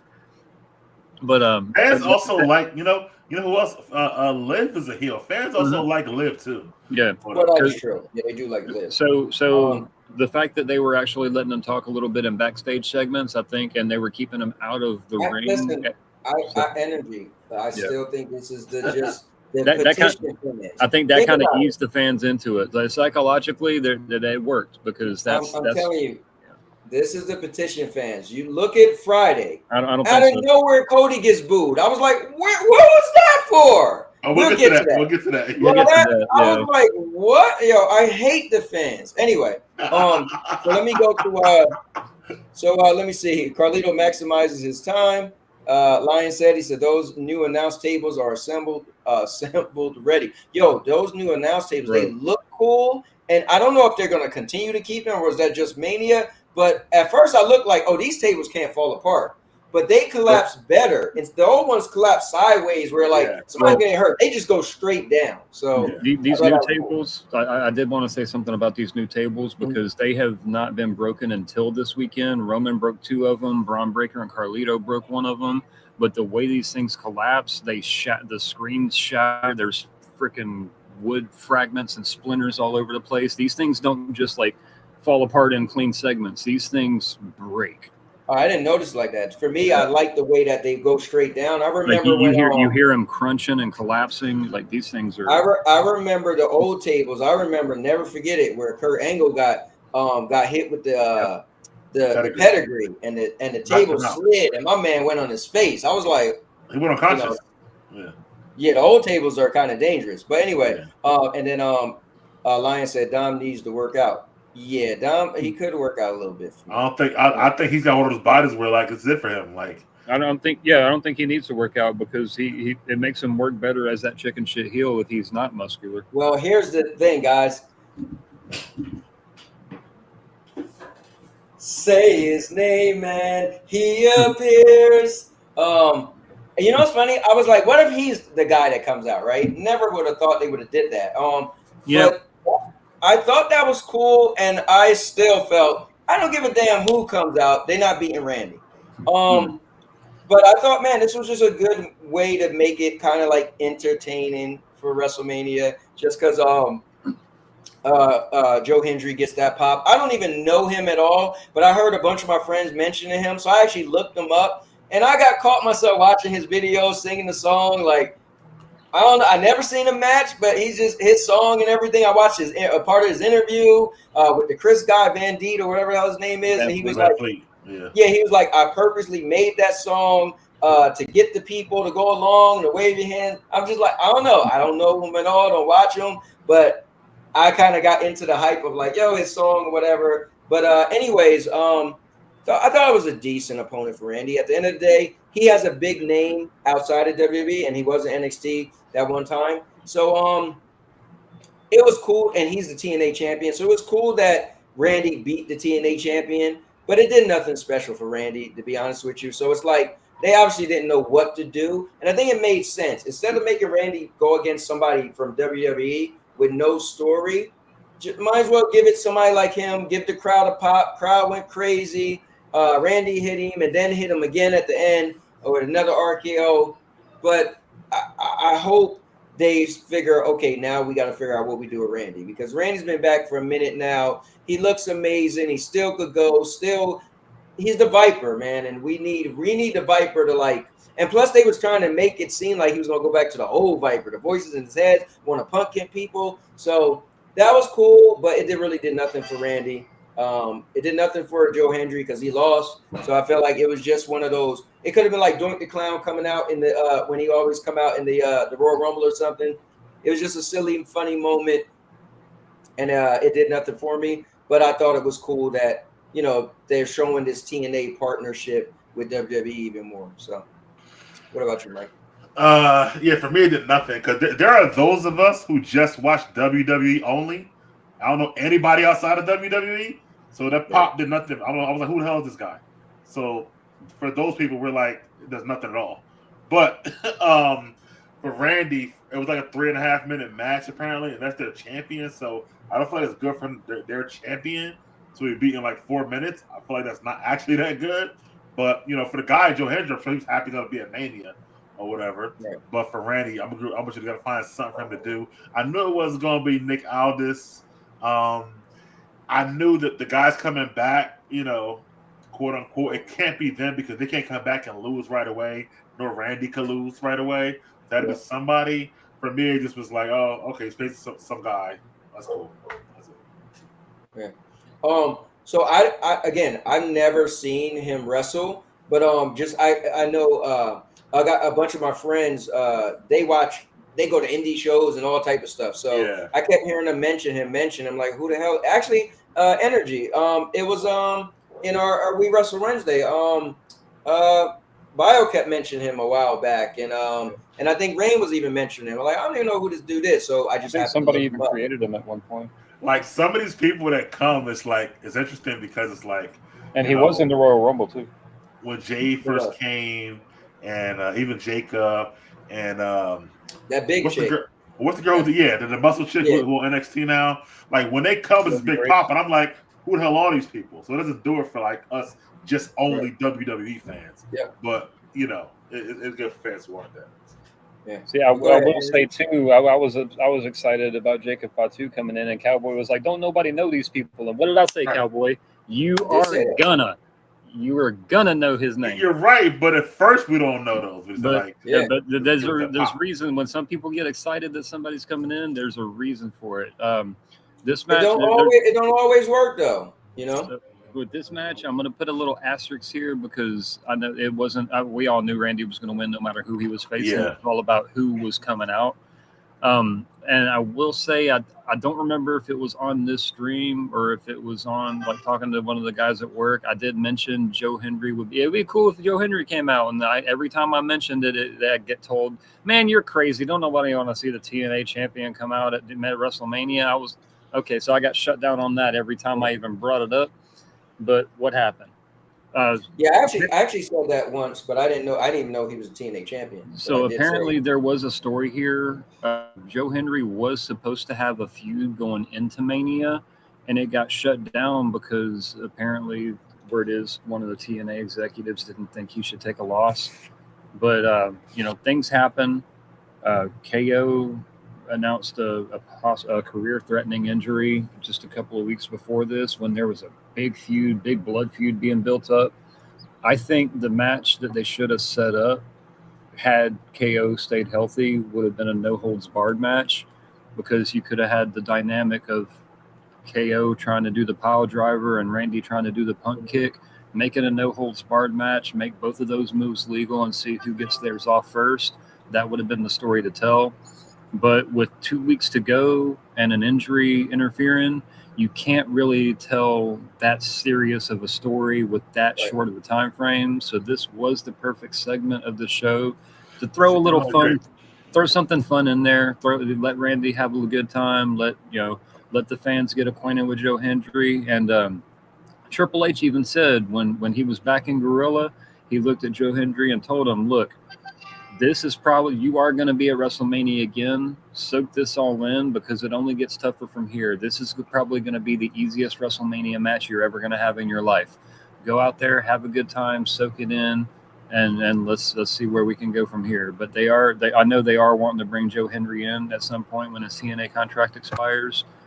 I don't agree. I feel like that if you're going to have a guy out there, don't give him a 3.5-minute squash match. Well, I mean, this is one of those times where, like you said, the casual WWE fans, they're not really acquainted with Joe Hendry, number one. Number two, Joe Hendry was getting some of his stuff in, but at the same time, you can see Randy getting kind of confused. Like when Joe had him up for the choke slam and Randy was like, what am I doing here? And he just poked him in the eye. That keeps Randy in character, but at the same time, Joe Hendry's still doing his thing where he's basically a mix between the Hurricane and somebody that's more of a legit like title contender. Okay. Now I don't know the guy, but I feel like that that if you had 2 weeks, y'all can walk through a good 8-minute match at least. And I think this was the perfect time too with Joe Hendry doing his little turnaround zoom in gimmick. Yeah, that was the perfect time. That was the perfect time to hit the RKO because it keeps Joe in character. It keeps Randy in character. It was fun. It was silly. It was goofy. Yeah, the TNA champion got squashed pretty quick, but at the same time, if you're going to lose to somebody at Mania, why not Randy Orton? I mean, you don't look no weaker for losing to Randy Orton. It was that perfect out of nowhere. And that's Joe Hendry's thing. He turned and looked, the camera zoom in, and I mean that was whoever came up with that. They framed it perfect. And then Randy doing the same thing after the match. I thought that was a fun little silly like that. Yeah. This was a perfect chance to have a little fun. Yeah, they look like they are designed to break and put back together. That's what he's talking about, the tables. Lioness, CMG said Randy's still doing it out here. Yep. Let me see. I was expecting Nick Aldis versus Randy. Well, hey, listen, I was too. That's what we said on the show last week. Doink the Clown, I remember him. He said the first Doink, by the way. That is true. Let me see. Orton said he might start doing, or you're talking about Orton. Orton said he might start doing the turnaround from Hendry from now on, post interview. I mean, I agree with Randy match.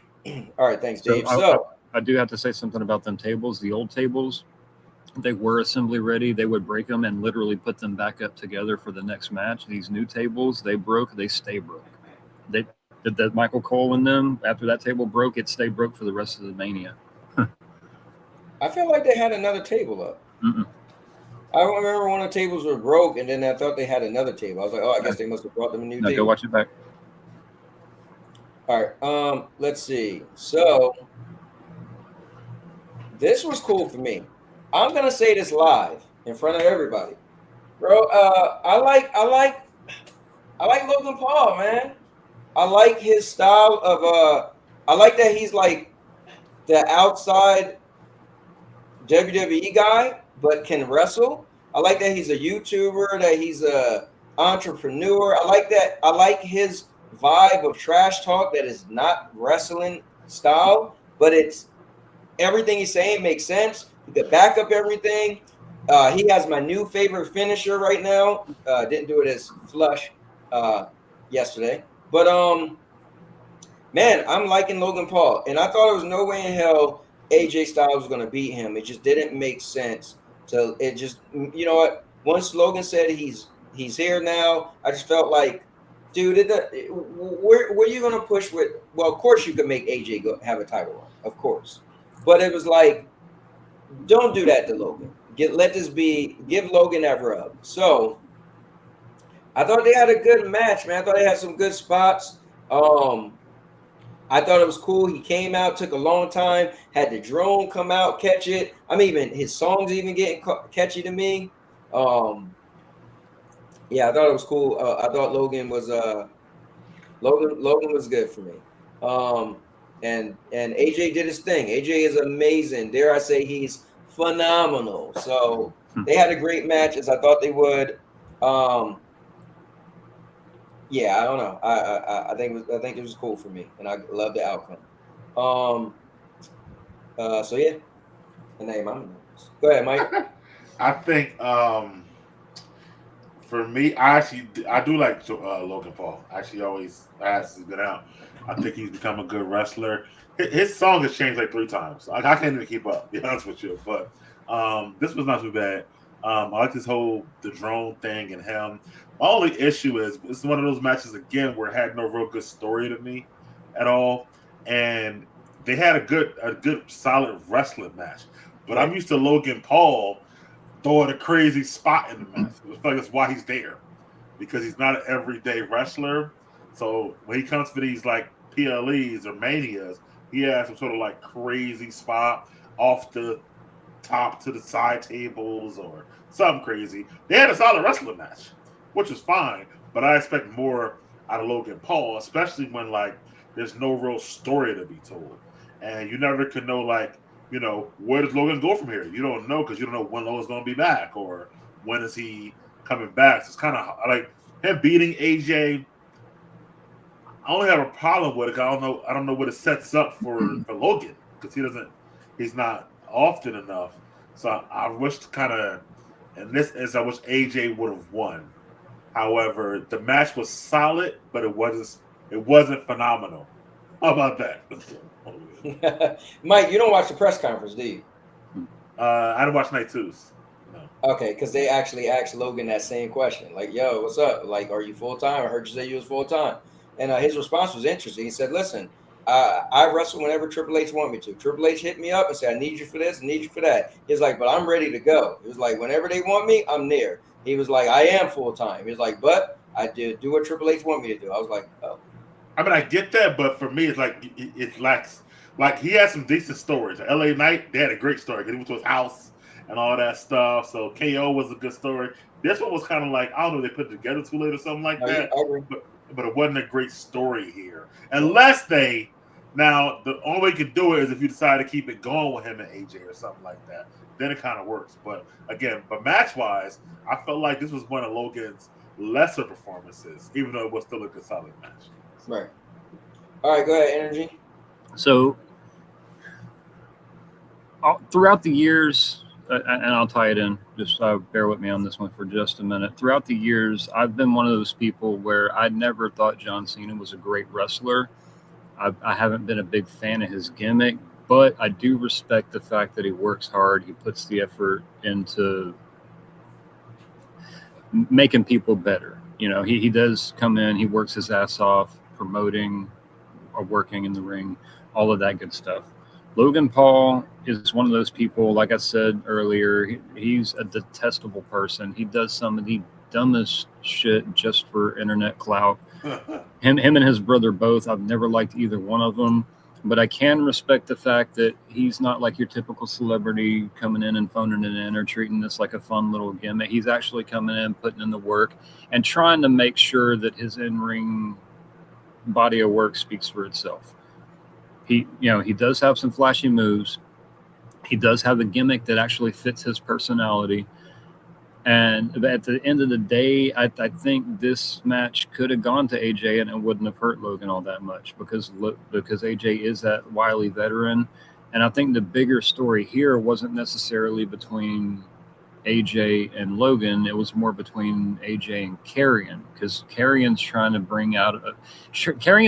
do that thing he does where he brings something out of somebody to go on this big title push later on down the road. He's done, like I said, he's done it with Shinsuke. He's done it with Rey Mysterio. He's done it with a few people. Like he puts that little bug in their ear, and the next thing you know, that person's getting this wild ass push. So I think there is a bigger story here with Karrion and AJ. Karrion was trying to tell him, you cannot lose to this guy. If you lose to anybody in this business, you cannot lose this match because he's not a wrestler. He's an influencer. Like you're carrying this for the entirety of professional wrestlers. So the fact that AJ lost here, I think that's gonna play into a bigger story with Karrion moving forward. Maybe a big blow off at Backlash. But I would like to have seen AJ get the win here. At the end of the day, Cowboy, you the only one that got a damn point for this match.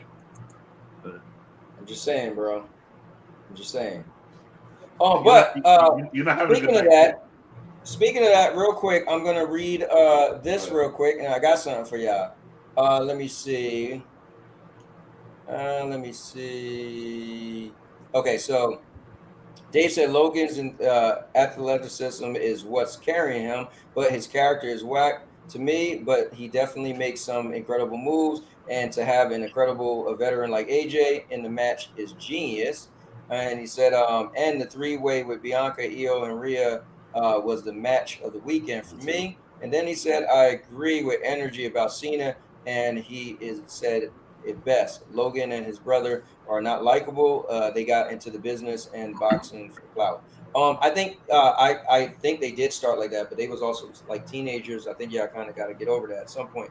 But They still do I those. will, but I am going to do this at this moment in time. There was 4 people who actually are in the tally of where do we stand given our predictions, and the 4th member isn't here. So coming on the show right now, late as always, is none other than the guy who's juicing, Super McNasty. Let's go.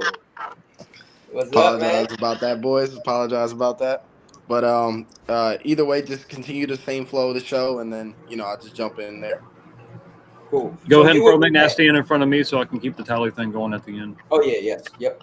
Thank you. Mhm. So yeah, if you want to jump in on this one with Logan and I think you guys hit all the points. I think it could have went either way. I thought AJ probably needed it more, but good for Logan, and it was it was an okay match. Cool. All right, so next, guys, we are gonna go to the tag match. Now that shows Bailey, and we know that Bailey was taken out and replaced by Becky Lynch. Now this is another one of the things where the internet, man, because Mike told me at like 12:53, yeah, they talk about Becky, and I was like, oh, and so in my head, like even my wife was watching it, and I was like, I mean, it might be Becky. She was like, I don't think it's gonna be Becky, but that would be cool, and it ended up being Becky. I'm like, the internet wins once again. No surprise there because but I just didn't think Liv and them would lose. So I don't really know what to say about that. I mean, I can't even talk about the predictions because obviously if it was Becky Lynch, we would all have been saying Becky Lynch. I'm pretty sure. So I mean, I thought it was a good match. I thought it was cool to bring the man out. I like that Becky and Lyra has history. So that's cool for me. I still somehow, I wouldn't want Becky to come back and lose, but I wouldn't want to. I really felt that Liv and Raquel should have kept them belts. But I guess to storyline, the cool thing is Dom got that belt, so that's going to be interesting to see tonight. But that match had good spots. I mean, the one part where Lyra jumped out the air and Raquel kicked her out the air, I was like, bro, she had to crap on herself. Like she was like, boom! I mean, the impact stomped her out the air. I was like, oh, like they had some good spots. I thought the match was decent. I think it was good for Becky coming back. But what I do feel, and I have to say, I don't know if Lyra slept with somebody, Triple H in the back or something. I don't know. But Lyra just ain't it. She never speaks. Like one thing she finally did good, and it took her a minute. She came out, and I said this before. I said, bro, she got the little woo. You got to do that every now and then. Let the crowd join in with you because the crowd do it. It take them a bit to get into it. They're like, oh, yeah, we do something. So at one point, she got on the corner, and she was doing the thing. And the crowd it took them a minute. It was like, oh, hold up. And I think she just, she don't even speak. If you seen the press conference, she really didn't even speak. I'm like, Becky talked the whole time with her daughter. I'm like. That's because the reporters only asked her one question. Nah. The last journalist asked her a question. Everybody else had questions for Becky. It's crazy. It's crazy that either that she just don't speak. When did you see her speak on WWE? She don't. So I think the thing is, I can't believe they would let her be a double champ, right? Somebody haven't been double champ in years. Since Becky. And she's a double champ. Lyra 2 belts. So I don't know who she's screwing in the back, bro, but she gotta be because she just ain't it. Now, she is good in the ring. She's decent in the ring, right? But nothing stands out about her. And the fact that they just never let her do promos, and she could speak English. We can't even be like, oh well, she can't speak English. Like, I just don't get it. I really don't get it.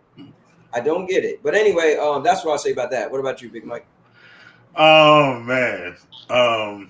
So yeah, first of all, they definitely screwed Bailey, kind of messed up. And the reason I say that is because Bailey put in the work. She was in that damn gauntlet match for like 40 minutes. They wrestled like Yeah. 5 opponents to get to the championship match, and then she gets kicked out of the match because she's not really injured. That part is messed up to me. Not to mention him wrestling Lyra that Monday before the gauntlet match. She put in mad work that week to be like, Right. nah, you're out. I know they said they were trying to bring Becky back for months now, but they just can't figure out where to do it at. So I guess they kind of say, we got to bring it back at some point. So they kind of chose here. But this is just bad booking to me. First of all, I don't even know, first of all, you got this mid-card title, right? Why wouldn't Lyra just wrestle somebody in the mid-card title and you put Becky and Bailey together there for the title, for the thing or something like that? And that makes no sense to me. So now Lyra got a mid-card title, and then she got the tag team championship title. They got to get one of the belts off of her, for one reason. Secondly, I'm like, she gets no pop. I'm with you. Like, Lyra she's boring. She's a decent wrestler, but not great. I know she had a good push in NXT. Maybe that's why. Maybe they're trying to force her to get her over as much as they can, but the fans just don't. It's not feeling her. You know what I mean? It is what it is. She's just, I don't know. It's just something about her. Becky coming back is cool. I know she got a win when she come back, but again, Liv and Raquel was doing great work with those titles, and they haven't had them for so long. So to take them off of them so quick, that was also bad booking to me. I don't know what to say. I think the best thing I can say is to try to get the belts off of them, back to Liv and Raquel, maybe a Backlash once again or something like that. But for me, yeah, I wasn't excited about this match. I love Becky. I do like to see her coming back. I just want to kind of think that in spite of Bailey in that way. And again, I'm not really. I mean, if Lyra does lose, like Lyra got the IC title and the championship title, whatever, the tag team title. I don't think Lyra ever is like world title material. Like, if they do that, I'm done. Like, I'm out at that point. But that's like my opinion. It wasn't the greatest. I mean, the match was okay, decently in itself as far as in-ring wise, but I just wasn't excited about the match, And it felt like Liv, I don't want to say Liv. I know Liv. Liv is really, really good. But watching her, I felt like she was happy either about, this kind of booking for me. My Jersey girl Liv, by the way. Shouts out to Liv. I feel like you guys really already hit the nail on the head right there. But I feel like I really didn't care too much about this match because of already how it was going in. Bailey had challenged Lyra, and then they were tagging, so it was already weird anyway. So I felt just like you guys that Liv and Raquel were gonna win, and then it was funny. I can't remember if it was the day of or maybe the day before. Me and you were talking, and you had mentioned that, oh yeah, Bailey's out, or no, it was the day of, and we were like, oh yeah, Bailey's out, and you were like, well, some people say it could possibly be Becky, and then when you said it, and I'm thinking like, oh yeah, they're supposed to be cool and everything. And I was like, okay, that's a possibility. And then we both kind of realized, like, well, if Becky come back, she's probably going to win. So, that's all I really can say about it. Like he said, the match was okay. You know what I mean? Yeah. What's up, Energy? So, the build up to this one, number one, I felt like Bailey and Lyra was kind of a shoehorn tag team. Yes, Lyra, they don't build her up enough on the mic. They don't let her talk at all. Her in-ring work is solid, but there's nothing there's nothing that elevates her to stand out other than the fact that she does take some pretty brutal bumps. The Nia Jax finish at Queen in the Ring stands out. But part of me was kind of hoping that the reason Bailey was pulled out of this match was because she had some kind of nagging injury. I think, like you said, if any one of us knew for a fact it was going to be Becky coming back to tag up with Lyra, that we would have changed our prediction to Becky and Lyra getting the win. But part of me was kind of wanting to see another story that they've been hinting at. I was kind of wanting to see maybe Alexa Bliss fill that spot. And there's a story there between her and Liv that could have been kind of told a little bit further. I still would have kept Liv and Raquel winning that match. but again, to further that story, but no, really, Becky was the only one that you could put with Lyra and make it make sense because they are country mates. They are they do have that history together, but I don't. This one just felt too shoehorned, like just an excuse to get Becky back in there, and Bailey got screwed for it. That's what it was because they were trying to get it back for a while until like they Yeah, ain't gonna pay her for nothing ever. I don't think. I mean, yeah, WrestleMania would be the perfect spot to bring Becky back, but I don't think this was the right way to do it, the right time to do it, the right match to do it. Yeah, I think what Mike said makes the most sense. If it wasn't this gauntlet match, then it wouldn't have been as bad. But yeah, Bailey and Lyra was in the gauntlet match forever. Like it's really sucked. It's almost like you got, and I think the word on the street was she's not injured, right? She's not injured, So, no. So that's even sucks even more. But anyways, I mean, it is what it is, man. Listen, Becky's gonna be Becky. I think what was cool on the pre-show, they asked her the same Logan Paul type thing. It said, "So are you part-time? You back?" She said, "Listen, whenever I come, I go till I can't go no more." She was like, "Or until I take a break." She's like, "So no, I'm back full time." She's like, "Whenever I'm back full time." So we'll see if she's really back. But you know. So I expect to see her I can tonight. tell you, if she loses them damn belts on SmackDown and then goes on another break, I'm going to be very pissed off because Bailey absolutely got shafted on this one. Yeah, that would. And Alexa, by the way, they still put her in that YS6. Yeah, that's why she wasn't in the match. I know they were planning on doing that after Mania, but I don't know if they're going to do it on Raw, SmackDown. What's going to go on? If they're doing a draft, any of that. I can't wait to see them actually get the Wyatts back on because they've been there for a whole year and haven't even been on a PLE yet, which is a travesty. But yeah. Well, let me go to the chat. Dave said, then why do they still act like teenagers? LOL. He's talking about Logan Paul's brother. Said, oh, God, y'all already know what I think about Becky. I feel like she's garbage. That's a crazy take. And then I said, and Lyra is garbage, too. I think Dave has the craziest hot takes. But I think him saying Becky is garbage is like, that's like the hot take of hot take. I don't think she's garbage, but I think she is a little overrated. I think maybe now, but when she was on top, like watching wrestling, being a fan of wrestling, for me, she was more popular than the guy.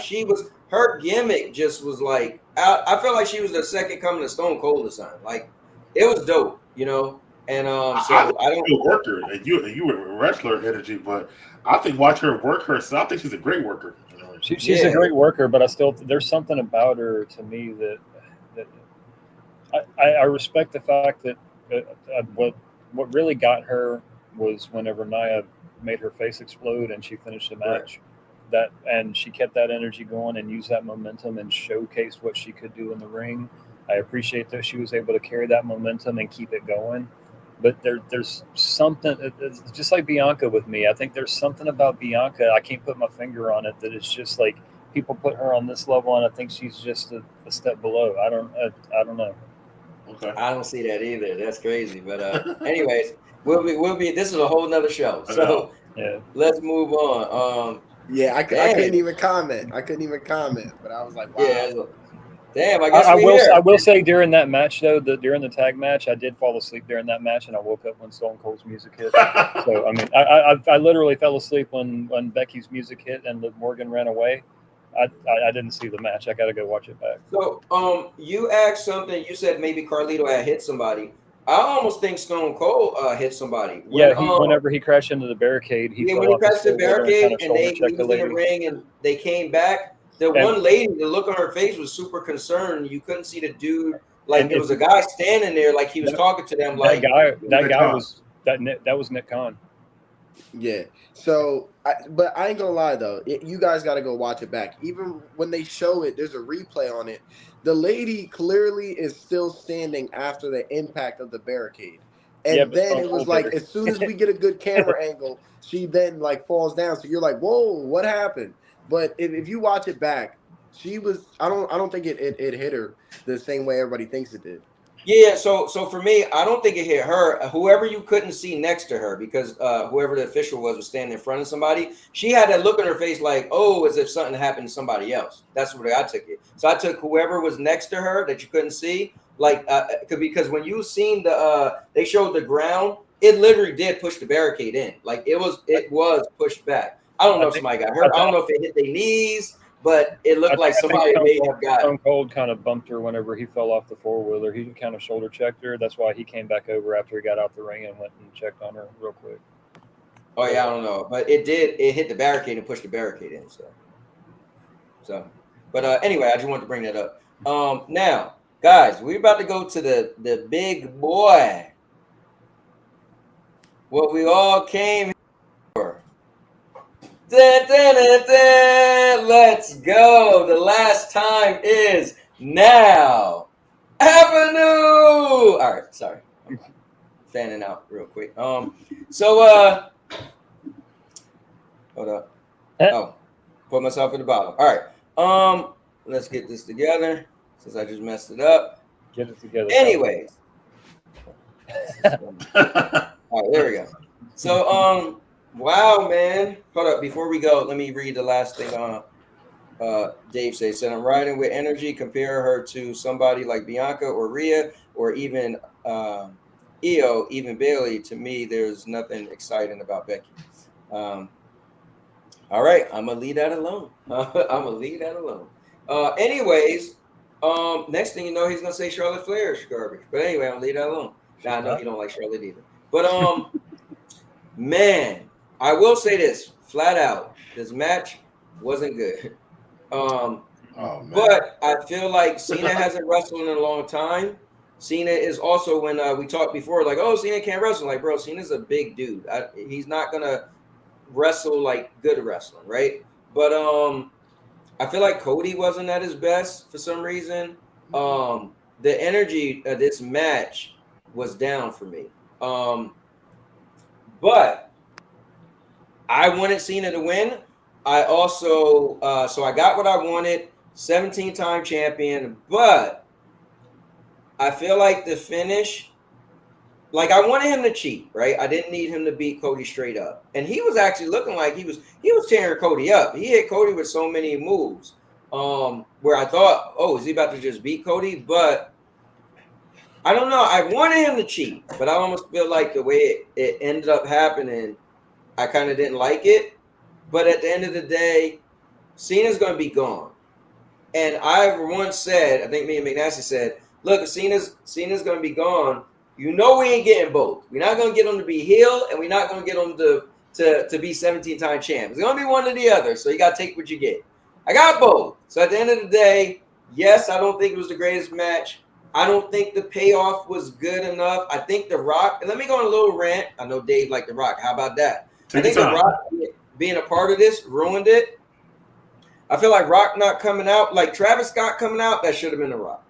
I feel like, yeah, they're trying to use Travis Scott popularity to whoever he's popular to, but I just didn't feel that. I just feel like The Rock having nothing to do with it. Just I think McNasty said it best. The Rock should have never had anything to do with it, and Cena should have just turned heel on his own, and that probably should have happened. Not having The Rock have any involvement, and he's did it, and he won dirty. It just like the whole thing was The Rock wanted Cody's soul, so we almost feel like, okay, well, did John give his soul? So then you could be my champion. Now he's gonna if The Rock don't come out tonight, man, that part was just waste. It was just not even waste opportunity. It was just bad booking, as Mike would say. Like they should have just never. It should have just never made The Rock have anything to do with it. But anyway, back to the match itself. It was a lackluster match for me. I was on the edge of my seat just because will Cena win? Will he not win? And he won. And I mean, I'm talking in circles now because I don't have much to say. But I'm happy he won. Happy new! But go ahead, Big Mike. All right.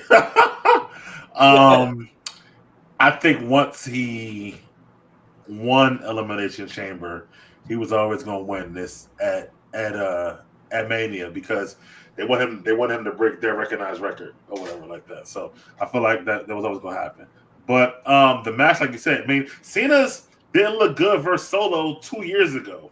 or whatever that was, Right. or versus Austin Theory 3 years ago. Like, Cena haven't looked great in a ring in a long time. Like, he's definitely a little slower, as he admits to it. You know what I mean? He was doing like old school double axe handles and shit like that. Like, what the fuck? And so it wasn't a great match. Cody didn't carry it like I thought he would either, though. To your point. And I don't know. Cody might be bad about the booking. I don't know, but so the match wasn't great. So, but I didn't expect it to be great. But like you said, Right. what I expected was the payoff, the finish, the pop, the highlight, and that didn't happen. On top of a bad match, made this not great at all. Well, like you said, for Travis Scott to be the only MacGuffin to come out, and and then Cena's all like happy that Travis Scott's coming out. I was like, he's like 145 pounds. He's like, woo! Travis Scott coming. Like, what? Who cares? Or whatever like that. And then it's like, he beat him. He beat him with the, well, first of all, the fact that Cody had a choice in this day and age, it's okay for the babyface to do something to say, I want to win. He just did it versus KO 2 months ago. You know what I mean? So like he's going backwards, and then he beat him with the belt to the face, not even a finisher. I thought Cody would have kicked out again, but he didn't. The Rock, I told you this months ago. I said, yo, the fact they never mentioned The Rock, never said why he went to The Rock. What was The Rock even offering in the first place? That's weird. What was the point of having a Rock Elimination Chamber then? And then for The Rock not to be there was bad. He's in Hawaii right now, so he won't be there tonight. I promise you that. But I feel like that they could have had John Cena do the same exact thing, Elimination Chamber. Kick Cody in the balls, beat him up after he won the match, without no Rock, no Travis Scott at all, and would have had the same impact. Elimination Chamber went off great because of that, but you didn't need The Rock at all. Once you got The Rock, you got to keep The Rock involved. Because everybody thought it was going to be this like power, like I said, 2-man power trip. Cena and Rock, and they're like going to run the company. We haven't seen Rock in 2 months. So now it's like, what's the point? And then they're like, who's the third man? I'm like, there's not even a fucking second man. Because where's The Rock? What are you talking about? For all the people, I ain't saying no names, somebody that's at the bottom, oh, you seen the numbers and the fingers and I'm like, bro, that don't mean nothing. Right. I'm like, yo, there's no group because The Rock's not around. And even Cena's barely around. Whatever. So it's not like, whatever. Cena got a 17 as he always is going to in his last year, as he should. Good for the John Cena fans. Happy for them. Match was trash. Ending was trash. One of the worst Mania endings. Not because Cena won, because of how it was booked, though, overall. And they said fans were like, they stayed there for like 20 minutes, like waiting for like something else to happen. They were like, yo, that's it? Like, it's like when the movie ends and the Marvel movies end, you're like, all right, the ending was trash. I'm waiting for that post credit scene. Yeah. And then it doesn't happen. You just sit in a dark theater like, right. And now you don't want to go home. Right. So I was like, that again, I like night 2, except for a couple things, but this kind of was the worst part of night 2 for me and left me with a bad taste in my mouth. I don't know what happens to Cody from here. Somebody asked earlier about Randy Orton. I told you earlier in the chat, I obviously Orton or Cena at Backlash in St. Louis or his hometown. They could build a small story off of that because they do have a history. Unless Cena really is going to take his ball and go home. We'll see about that. But as far as like I said, everything I said, I meant, and Travis Scott, he's not this like go-to person to call. He's Travis Scott. Like, we don't care. So, I don't know. I'm done with my rant too, man. Real quick, I just want to say, and I'm going to let it go on. I keep blaming it. I really think this is just showing that The Rock isn't in touch with wrestling. I think The Rock is way too much into Hollywood, and I feel like him, I know Triple H said, we're talking to Travis Scott, but I really feel like Travis Scott probably is a Rock thing. And I feel like them thinking like, Travis Scott, he's his popularity. Obviously, he's popular, but I feel like I can't blame it all on Rock, yo. Triple H, he used a WrestleMania song. Like Triple H fucks with Travis Scott hard, man. That's Triple H too. I mean, I seen at the post conference he was talking about it. Keep in mind, Travis Scott came out on the Netflix thing with Jey Uso, and before that, he had a little thing with Rey Mysterio. Yeah, before Rock even involved, Travis Scott. Man, it's still The Rock, bro. I don't care. I'm blaming The Rock for this. But anyway, go ahead, McNasty.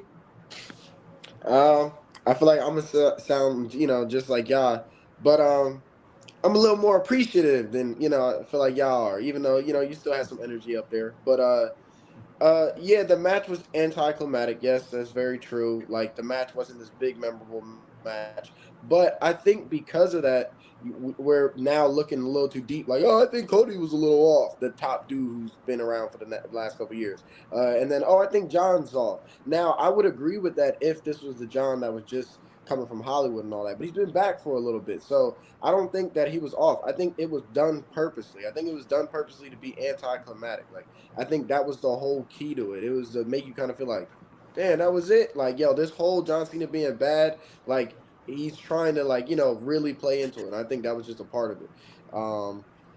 And I'm just extremely happy. I'm a John Cena fan, so I'm extremely happy. He got to be the guy who's, who did it. Go ahead, say it one time. Go ahead. Avenue. I feel like this is like a dream come true. I'm like, yo, I always wanted this. And I remember feeling like the dream slipped when he was kind of like full-time in Hollywood. And I was like, damn, I know John, and I know John would be full-time if he would have ever win a championship again, and it didn't look like it was going to happen. So the fact that it did, and I got to see him turn bad, like, it's perfect for me. I just feel appreciative and, and happy the way it went down. I feel like also, and I feel like the match wouldn't be judged this bad because it had good spots and everything in it. If it would have went on and they had just a different finish, like The Rock coming out. And then if they had The Rock come out, something crazy else happened, boom, boom, boom, boom, and Cena still win, he could even win the same way, hitting him with a belt. I ain't got a problem with it. He a bad guy. So, like, I'm cool with that. But, as long as The Rock would have came out and the whole match, would have happened and then still came down to that same ending, I think everybody had been totally fine with the match and like, oh, man, this was a great match. It's funny. I kind of agree with you. I think if The Rock never, like, if we just take The Rock out, erase it, if The Rock never came out, if at the end of, let's just say the whole Cody Steal Your Soul thing was not a thing. And at the end of the day, Cody just came out at the end of the chamber just to congratulate the winner. And it was Cena. And he comes out, they're both good guys, shake hands, and Cena kick him in the nuts and do the same thing. And Cena turned bad. Then on next night on Monday Night Raw, Cena literally got the promo, got nothing to do with The Rock anyway. Never mentioned The Rock all this time, right? Besides Friday and SmackDown. Then we go into had the same exact match and Cena clean him with the belt, pin him, and no Travis Scott come out. I'd have been that actually been more appealing to me. So I think you're right. I think more appealing is true, but I think McNasty gives too much credit to this match. Like Cena is, bro, he's slow. He had to do like 5 AEs, like because he has nothing else to do. It wasn't a good wrestle match. Dude. This highlighted what I've been saying for years. Cena is clunky. He looks awkward in the ring. He's never been that great of a wrestler. I've never been a fan of his in-ring work. The only thing I've ever respected about John Cena is his work ethic. That said, this match, I kind of got a little bit nervous whenever Stone Cold came out and did the attendance numbers because I was hoping that they would save him for that big finish where, The Rock comes out and then Stone Cold comes out and this person and that person. I almost wanted to see Seth Rollins come out and help Cena get the win. I think there could have been a story there. But after, in the immediate aftermath of this match, I was like, man, if that match would have been on night one and the main event of night one would have been on night two would have been fucking perfect. Mm-hmm. But then I got to thinking about it. Cena comes out. He's got a blacked out entrance, no Titantron. Like, he's got the music, but there's no lights, there's no pyro, there's nothing. Like, he just walks to the ring. You're getting basic bitch John Cena. I'm coming in here not to entertain you people. I'm here to win. And what's he been saying going into this match? I'm going to take this belt. I'm going to leave with it. I'm going to be the last true champion, and I'm going to ruin wrestling for everybody because nobody likes me. Nobody thinks I'm an actual wrestler. If I take this belt and go home and nobody beats me for it, nobody after me can claim that they were ever the champion because I'm the last real champion. So I'm going to ruin wrestling for all these people. And what did he do? He came out, he looked awkward, he looked clunky. The match was anticlimactic. Travis Scott was the only motherfucker to interfere at all. The match ended with the most basic anticlimactic finish ever for a WrestleMania main event. Cena gets the win. He goes to the press conference, said, I'm going to field all questions. And every single question, his answer was, that feels like a clickbait question. You feel like a lazy reporter to me. Next question. That feels like a clickbait question to me. You're a lazy reporter. You need to do better. Next question. Like, he did that the entire time. So he's playing up the heel role. He's playing the big story here isn't Mania. The big story is Cena is ruining wrestling. That's what he wants to do because that's what he's there to do. And I think that's what this meant. And I think also, real quick, wouldn't wouldn't that be ruining wrestling, like WrestleMania? You know, ruining wrestling. That's the first step. That's the first step. The fact that this match was what closed the show, and the fact that it was anticlimactic, it's step one to Cena ruining wrestling for everybody. So there is a brilliance to it. I think it was perfect. Like McNasty said, it was purposely set up. He was on. You watched my McAfee. He was on McAfee today. You see him on McAfee today?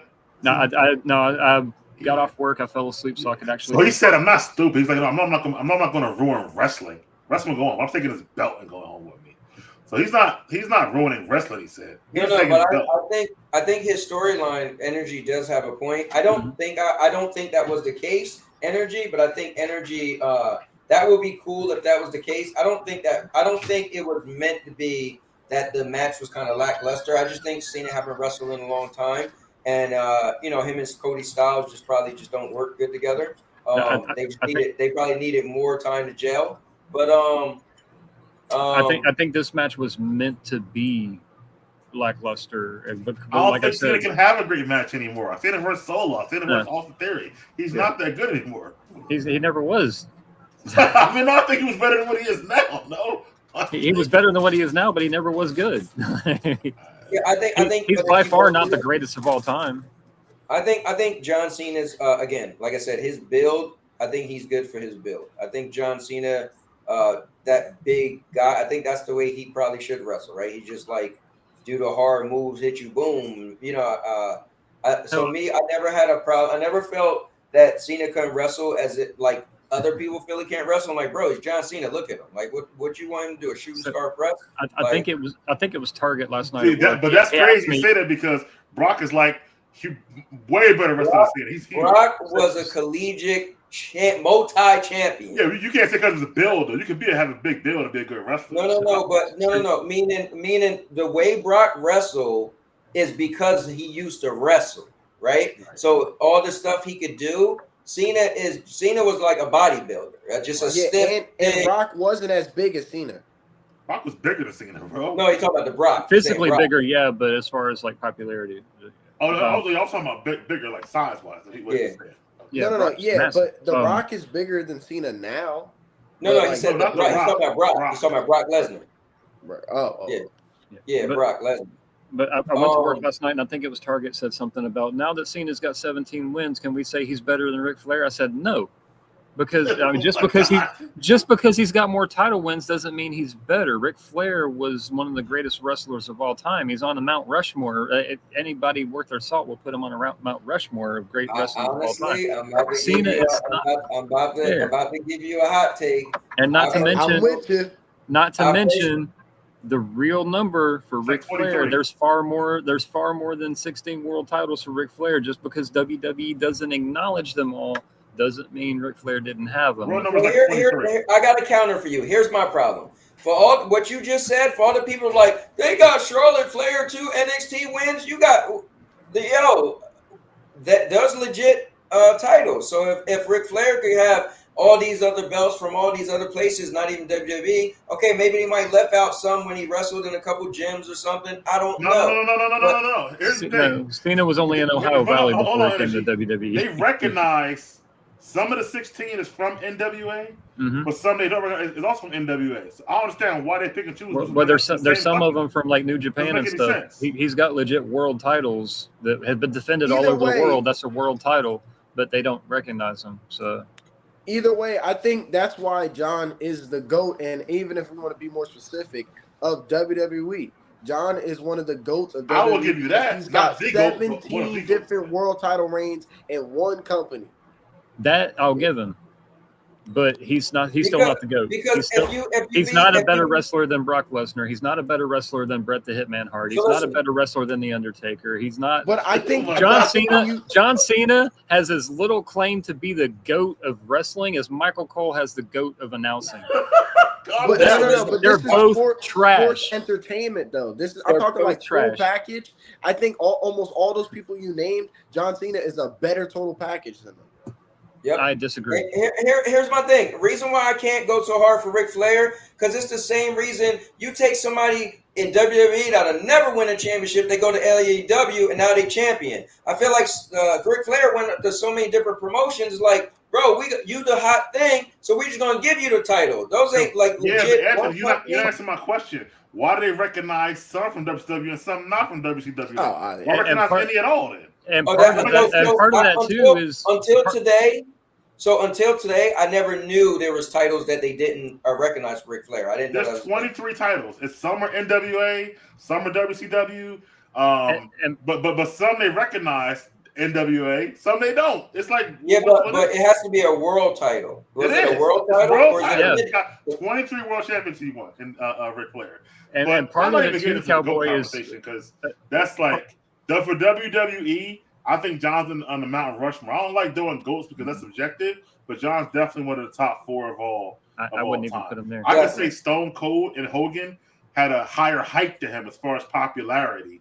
I could say Roman Reigns made more money than him as far as making more money, but also money's a dumb thing to think about, especially if you're talking about people in the past versus the economy's different. So I think money's a dumb thing to talk about. Okay, I can give you that. I want to go back. Reigns does have the 4th longest title reign ever. You know what I mean? So I can give him that. But Cena got the most titles in WWE, so he's on the Mount Rushmore for me for sure. Yeah, but hold up. If you mentioned Rock and Hogan, I mean you mentioned Austin. Sorry, Hogan and Austin. Austin is my all-time favorite wrestler, but he only was like the dude for like 6 years. Yeah, but his heights. Look what he did. Like John, you got to remember, when John was at his heights, they weren't making that much money. Not forget money. And the PG era wasn't that popular.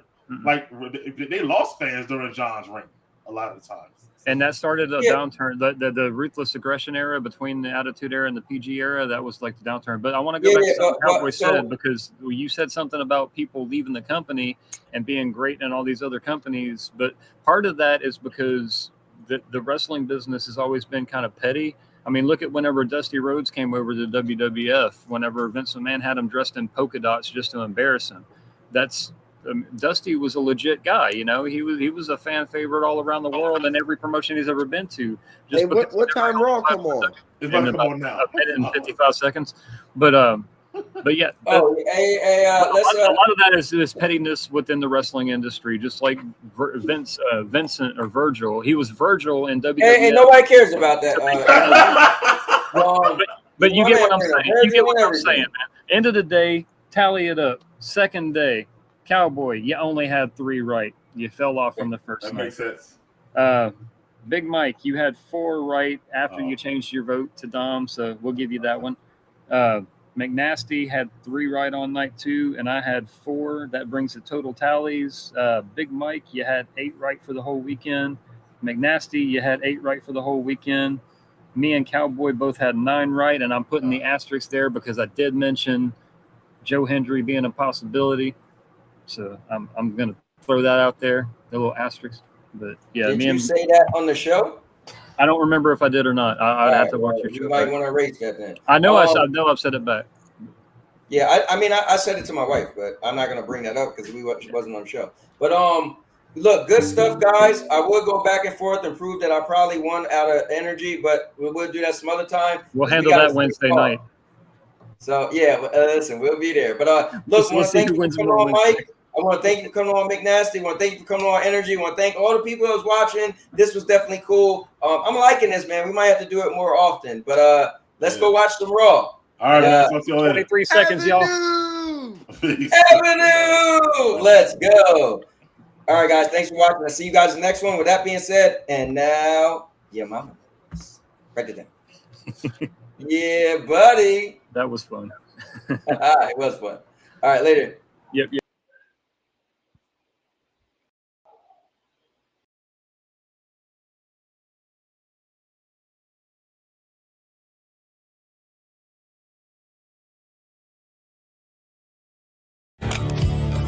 I'll make you famous. Because I'm a cowboy. Oh, man.